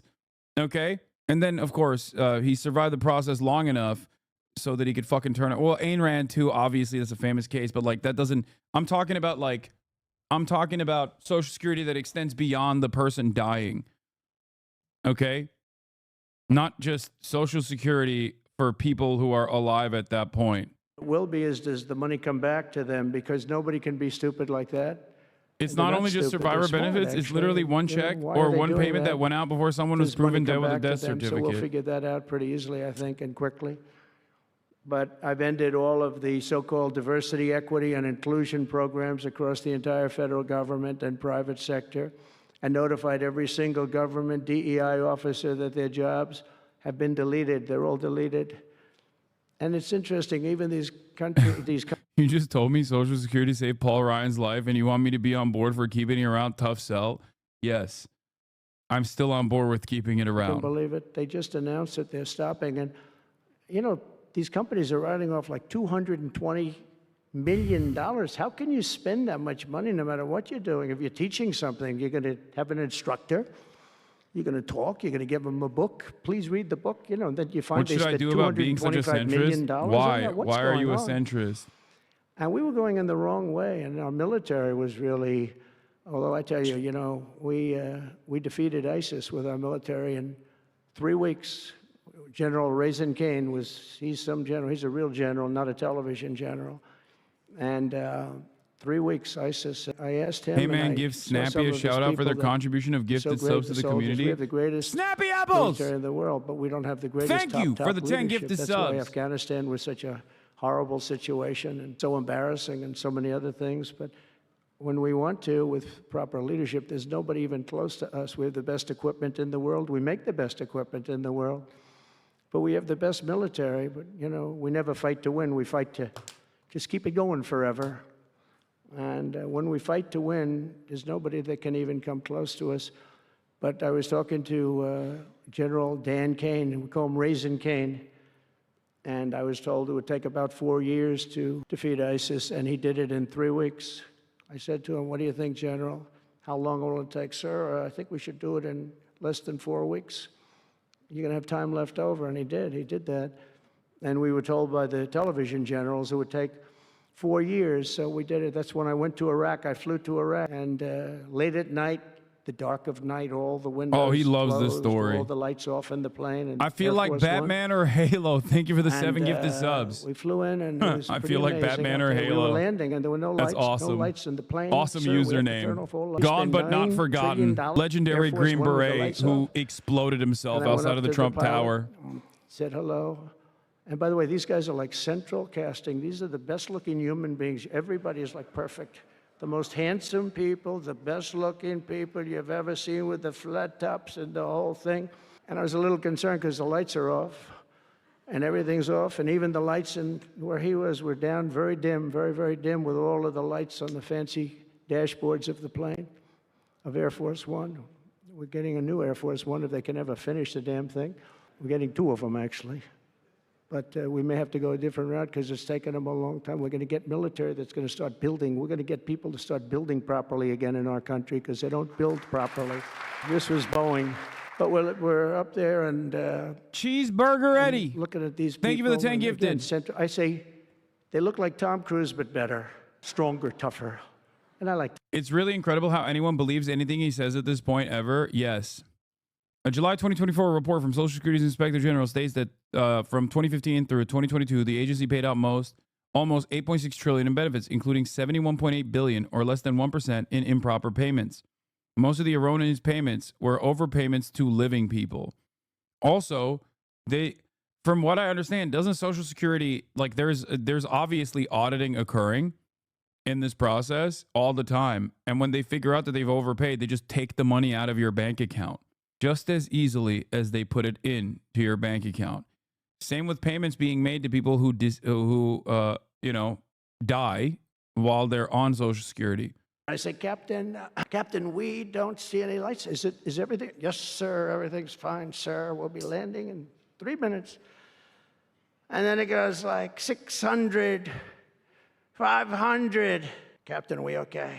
And then he goes 400, 300, 200. And I'm saying, man, there's nothing out there. And then he goes, boom. Perfect landing right on this thing. There are no lights on the runway. You want to know the irony?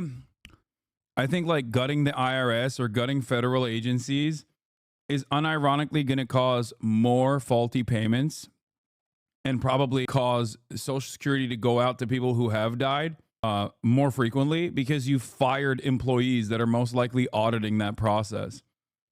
So that's the other side of this bargain, which is that a big part of government spending also goes to ensuring that there isn't additional payments being made. For example, there's all of this accounting that is necessary. But of course, it doesn't matter because clearly they don't care if there's a lot of faulty payments happening because they want to completely gut it anyway. They want to destroy it. Anyway, the numbers that Elon Musk presented weren't faulty payments anyway. It was actually it was a faulty interpretation of the data that exists. Social Security, they said they reclaimed over 200 million incorrect payments in the last few years. It's an incredibly low error rate, under 1%, because getting Social Security takes a massively high bar, and faking someone staying alive past their death for more than a month or two is really, really hard, and most people think it's easy because stupid. Yeah. Can we just debunk his claims and move on? His voice is infuriating. Well, I can't even debunk his claims in real time, considering that he brought forth that faulty Social Security notion probably 35 minutes ago. And in that process, he just kept lying and droning on and on about how he wanted to suck the dicks of the helicopter pilots or whatever, or the plane pilots that landed him in Iraq in the dead of the night with no lights on. And also added 8 other lies on top of the initial lie. It is virtually impossible to, in real time, fact check Donald Trump. It has always been impossible. There will never be because every sentence is established on a faulty premise, and then the additional sentences that accompany the first sentence also expand on that initial lie with new lies. Like the condoms for Gaza story is fantastic. It's a great example of this, okay? Donald Trump's administration, Caroline Leavitt, comes out and says, we're giving Hamas $50 million worth of condoms. Turns out it's not condoms, and turns out it's not Hamas. It's Mozambique, a part of the U.S. aid initiative to send contraceptives and like medical sanitary products like to Mozambique, okay? Gaza in Mozambique, not Gaza, the Gaza Strip. And it's not $50 million, but it doesn't matter. What did Donald Trump say today? Earlier today, Donald Trump doubled the number, said it's not 50 million. Now he's saying it's 100 million, and also and still is claiming that it's going to Hamas. We are now giving $100 million of condoms to Hamas. Why do we do that, though? Seems like a waste. Good thing you don't work in the responsible agency that, decides what kind of anti-HIV spreading initiatives that we're engaged in Africa for social welfare and for the healthcare of the entire fucking planet. Yeah, I know, dude. If you're the guy making these decisions, you're going to make a lot of stupid fucking decisions. I think personally with a metric ton of evil shit that the American empire does, I feel like, you know, any sort of initiative that combats HIV spreading in Africa, in African nations, is a good thing. Okay? We are broke though. No, we're not. This is the richest country on the fucking planet, you dumbass. What do you mean we're broke? Shut the fuck up. What are you saying? We're broke. Oh my God. If America's broke, what are you? You're dead. You're a peasant. They're playing golf, or they have other jobs, but they're not working, or they're certainly not working hard. You could never build a company or a country with that. So we have a very strong policy, and if they don't show up to work, they get fired. And we're trying to make our government smaller but much stronger. And we have tremendous bureaucracy, but it's happening. A lot of people are leaving, and in some cases leaving with pretty good offers. You know, you're paid 7 or 8 months and go out, find a job. But some of these people had jobs. They were actually working for us, but they also had other jobs. And those people, in theory, they have problems. I don't know if we're going to do anything about that. So we have other things to do, but they were working other jobs instead of working for us. So they were staying home working, but they were working other jobs, getting paid a lot of money, perhaps. We offered deferred resignation buyouts. I shouldn't have yelled at that chatter and called him a dumbass. He probably thinks we're broke because his infrastructure is crumbling and he doesn't see a single dollar that GDP returned back to him in meaningful social benefits. So he probably thinks, understandably, like many Americans, oh, we must be really broke. It's probably because of, what are these guys at the top saying? The deficit. That must mean that is probably the reason why we're broke, because the potholes ain't getting fixed. My infrastructure is dog shit. Internet sometimes cuts out for no fucking reason. So that's the reason why you probably think you're broke. You're not. I mean, you individually are probably broke, but the American government certainly is not broke. Okay? And it's also kind of funny to assume that the American government is broke because of USAID sending condoms to Mozambique. Not just condoms, but like contraceptives in general, to combat HIV in one African nation. Like, that is really breaking the bank. Okay? Great. In other words, we will rapidly grow our economy by dramatically shrinking the federal government, and we have to do it. I'm also taking fast action to end the radical left's nation-wrecking crusade against oil and natural gas. Over the past 4 years, the Biden administration cut the number of new oil leases and gas leases by 95%. They slowed new pipeline. I mean, look at Dakota Access, they wanted that one knocked out. The Keystone Pipeline, they wanted that one knocked out. They ended the Keystone. We got the Dakota Access done, but it wasn't easy after they tried to stop it. They slowed new oil and gas pipeline construction to virtually a halt. They shut down 38% Yep, exactly. of Thanks for active correcting oil yourself. and The gas deficit rigs is why in I the think we're United broke. States, but Okay. they love the You know, I wasn't correcting myself. I was correcting myself on why you are wrong. Okay? I was apologizing not because you were right. I was apologizing because you're wrong, but you're probably wrong because people lie to you all the time. And that's crazy. That didn't imply, I didn't at any point imply that you were correct and I was wrong in my initial assessment. I was just wrong in how I handled it.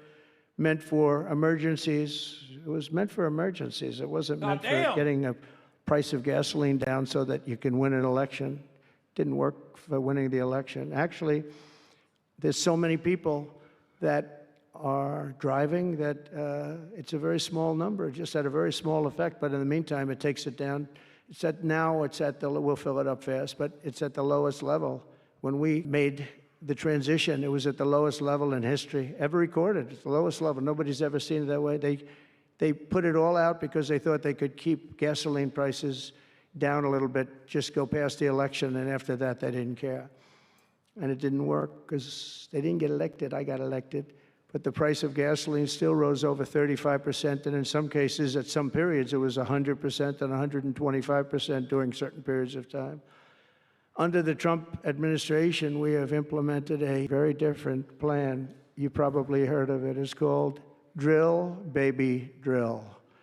And we're doing it. The world runs on low-cost energy, and energy-producing nations like us have nothing to apologize for. We have more energy than any other nation in the world, and we're going to use it.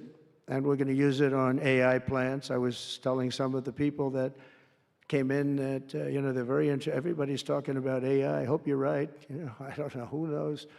But Elon, are they right? Are they right in going, they are all in for AI, but the problem is, to do it, just in our country, you need twice the electricity just to open up and be the top of AI. You need twice the electricity that we have right now in the entire country. If you take all of the electricity, you need more than twice. You need double what we have right now just to fuel this new industry that's growing. I was amazed when I heard that number. And they all said, how can we do this? Because, in China and various other places, you can probably get it with the shake of a hand. But in our country, you can't. But now you can, because I'm declaring a national emergency in order to get fast approvals. And we're going to have, if you build a plant, you're able to build an electric generating facility right next to your plant. So you'll be making your own. You won't have to count on utilities. You won't have to count on an old grid that could fail, could get hit by something, bad things or good things. But you're not going to have to worry about grids. You'll build your plant, and you'll build essentially you'll become a utility in a way. You'll build your own electricity. If you want to build extra and put it out and get paid for that, you're going to be able to do that. You could put it back into the grid, but you're going to be able to build with your plant a generating facility, and we're going to get you Lee Zeldin, head of the environmental group, various groups. What? And we've got them unified now, but we're going to get you very fast approved. He wants factories to build their own energy grids. Is that what he's saying? Like, we're going to let you do your own energy. We're going to let, if you're a private corporation, you can just like build your own energy grid. Is that what he's saying? Entirely on fossil fuels for the AI data centers. Oh, great. Love that. Wasteful deficit spending. And I withdrew the United States from the unfair one-sided Paris Climate Accord, and I ended Joe Biden's insane electric vehicle mandate because it was just insane. I repealed the last, and by the way, if you want to buy an electric car, it's great. If you want to buy a gasoline-driven car or a hybrid, it's great. Whatever the thing happens to be. I heard hydrogen's hot. The problem is when it's not, you're in deep trouble, because when that sucker blows up, they don't find the body. So that's one that I said, you know what, let's take a pass on that one. They said it's good, but when it's bad, it's really bad. You find the bodies on trees, on the side of a tree. I think we'll pass on that one, right? We're not going to want that one. But you never know. Maybe someday it'll be good, but it doesn't sound like it's off to a good start. I repealed the last administration's very destructive natural gas export ban. And last week we approved our first new liquefied natural gas export license, and we have literally hundreds of people that want to export. I recently met with the Japanese Prime Minister, Shiba, discuss large increases in American oil and gas exports. They want it so badly. They said we went to the Biden administration. He's going to be dead soon. He don't care about our fucking planet. Bro, rich people, no matter what age they are, don't care about the planet. Okay?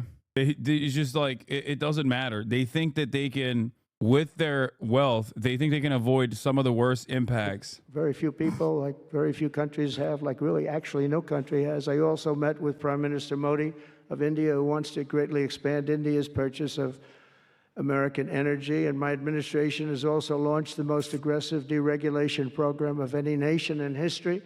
Under my executive order, for every one new regulation added, 10 old regulations have to be eliminated. And in our first term, which was actually an incredible success, we had the greatest economy in history until COVID, and even after that, we did great. The stock market was higher. If you think of it, it was higher after the fact. After we went through that whole thing, it was higher than it was just prior to COVID coming in, which is a pretty amazing thing. But we did a great job on that, but it was a terrible thing for the world. The whole world suffered. It suffered terribly, including China, including other countries. It was a terrible period of time. But despite that, we did well. But we had the greatest economy in the history of our country. And I think this time we're going to do even better. We were artificially hurt by COVID. We had to focus on that instead of focusing on, but just prior to COVID coming in, there's never been anything like what we did, what we achieved.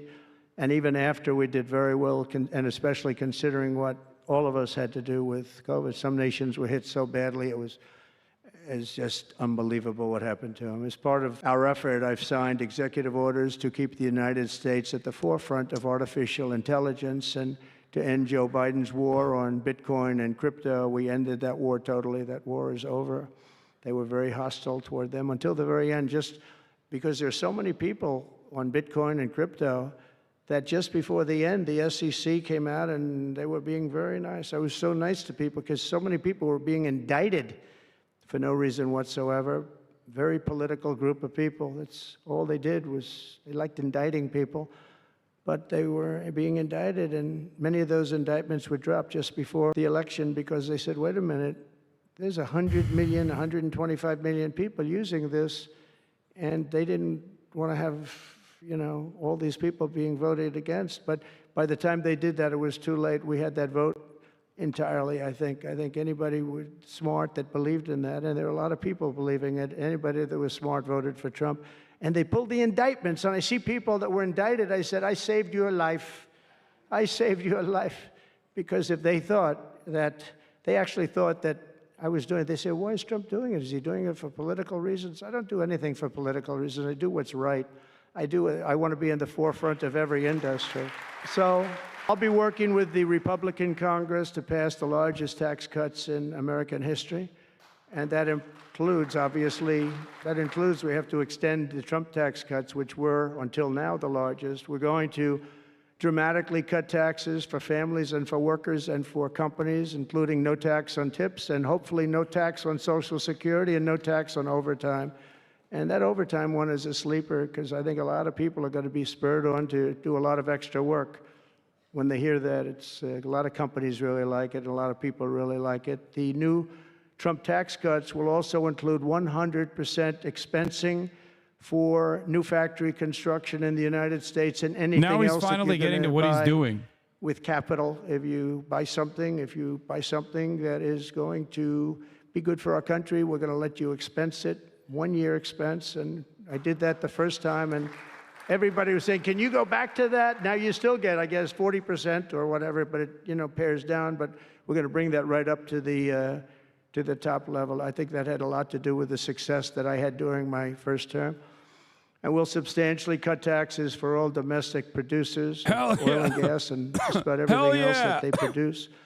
In my first term, I brought the business tax down from around 40% to 21%, Let's go. which More everybody tax said was an cuts. impossible thing to do. I cut it from 40. It actually was state and city was much higher than 40, but I got it down 21%, and now I'm bringing it down to a goal of 15%, but only if you make your product in America. In other words, you're going to be at 21%.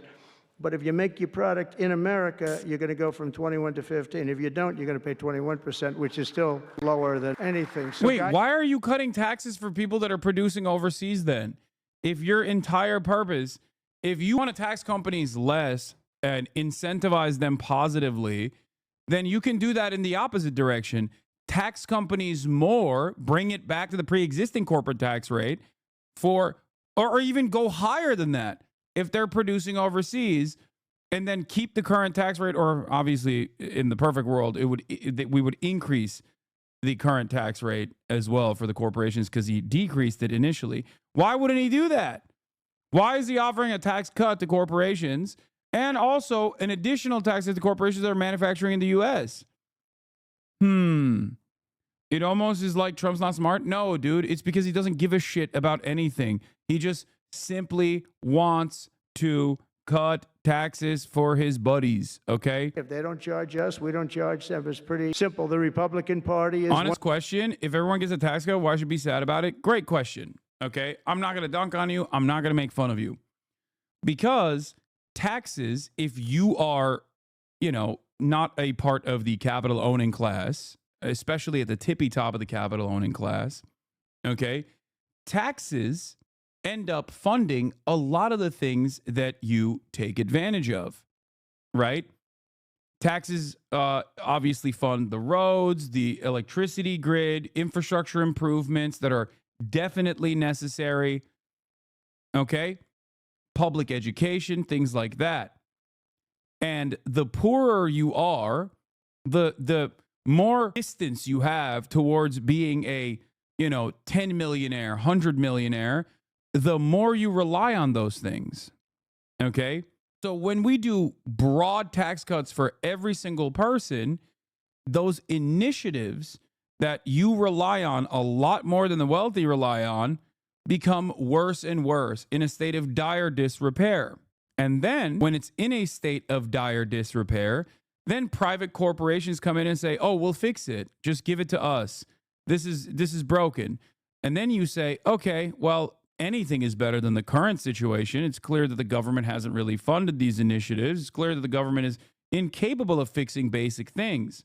And then private enterprise comes in and they paywall these things that you were taking advantage of with your taxes. So on the one hand, while you're maybe getting $5 back on your monthly taxable income, the benefits for that extra $5 was returning to your pocket in a competent government tenfold, 20-fold, 30-fold. It's clear you're a New Jersey brain cuck. Shut up, let the big dog speak. Nah, my electricity bill pays for that, Jackie. Taxes get sent abroad and spent on bullshit. Who you capping, you fuck? And no, I didn't vote for him, so go ahead.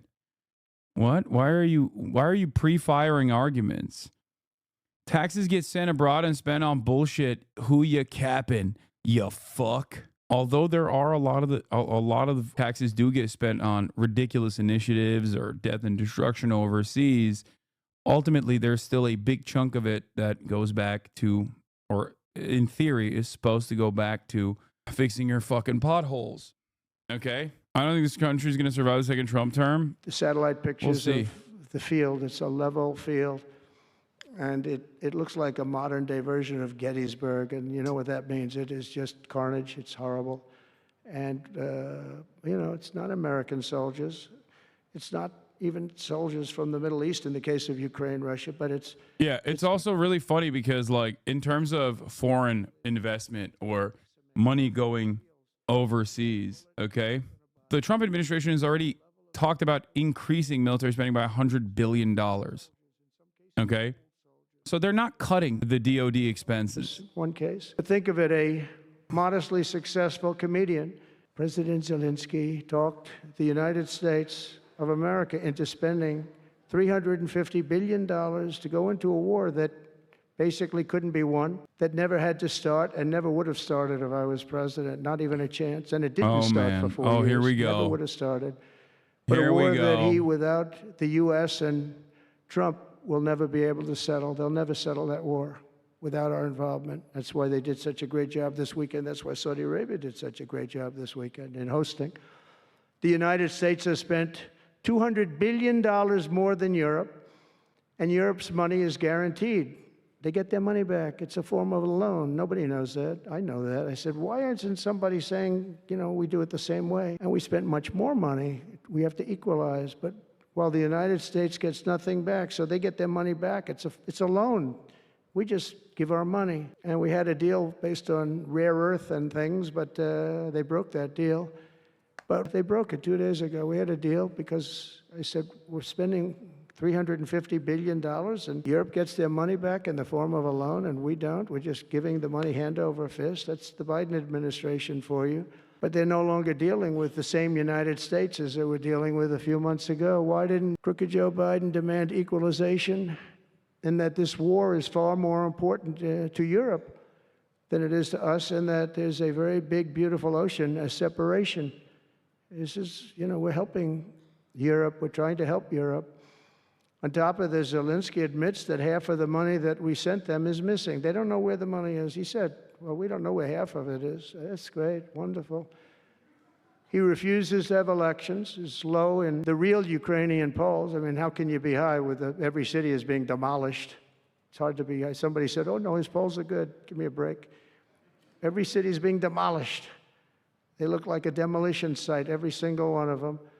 And the only thing he was really good at was playing Joe Biden like a fiddle. He played him like a fiddle. That's an expression we use, Yasser, to say that he's pretty easy, pretty easy.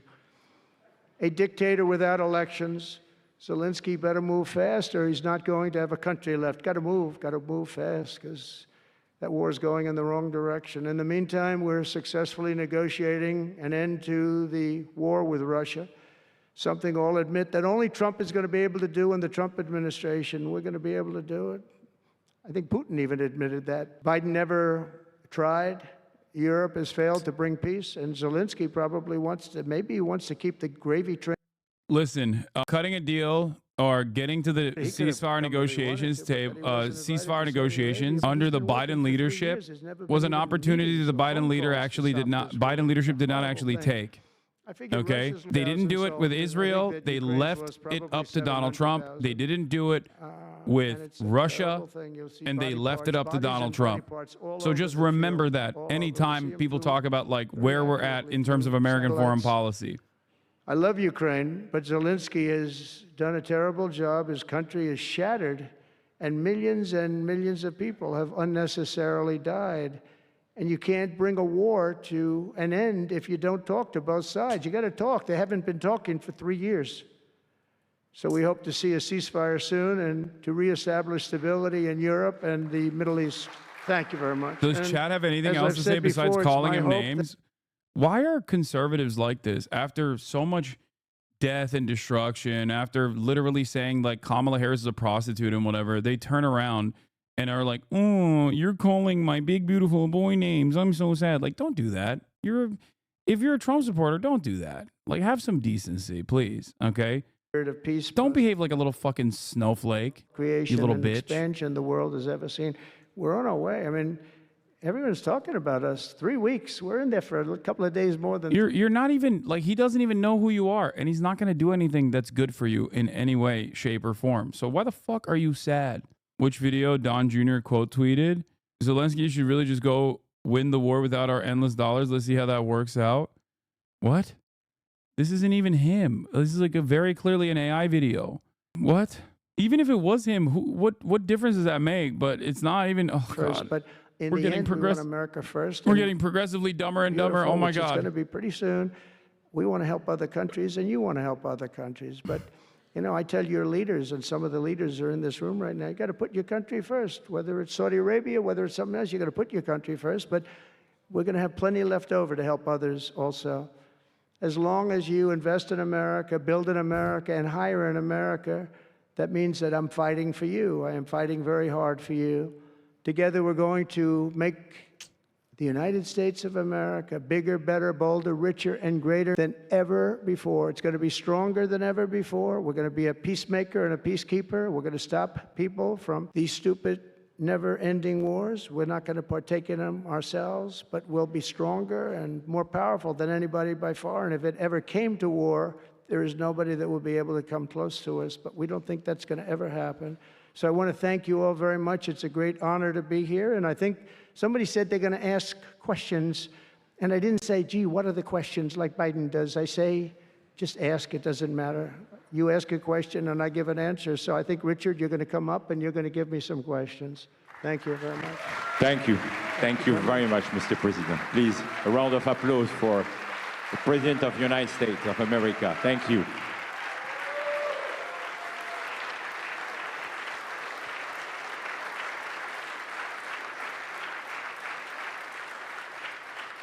Mr. President, thank you for accepting to take a few questions.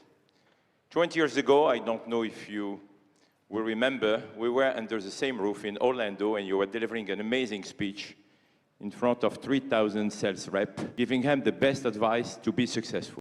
To be fair, American money must be spent on America's competent army and its veterans, according to Asman Thought. Do you believe that Trump's move towards redirecting neoliberal directives / market creating revenue outflows is a sign of America's shift towards a post-capitalist Asmanist order? Yes. Considering that Asmongold just is, you know, agreeing with the overwhelming majority of things that Donald Trump says, Asmanist thought is just Trumpist thought. Okay? The coping goes hard in this chat, Lamau. I will reiterate the same position. No, don't ban that guy. I will reiterate the same position that I have maintained over and over again. Okay? This chat cares more about your material conditions and your well-being than you do about your own damn self. Okay? Understand this. Damn, this guy's good.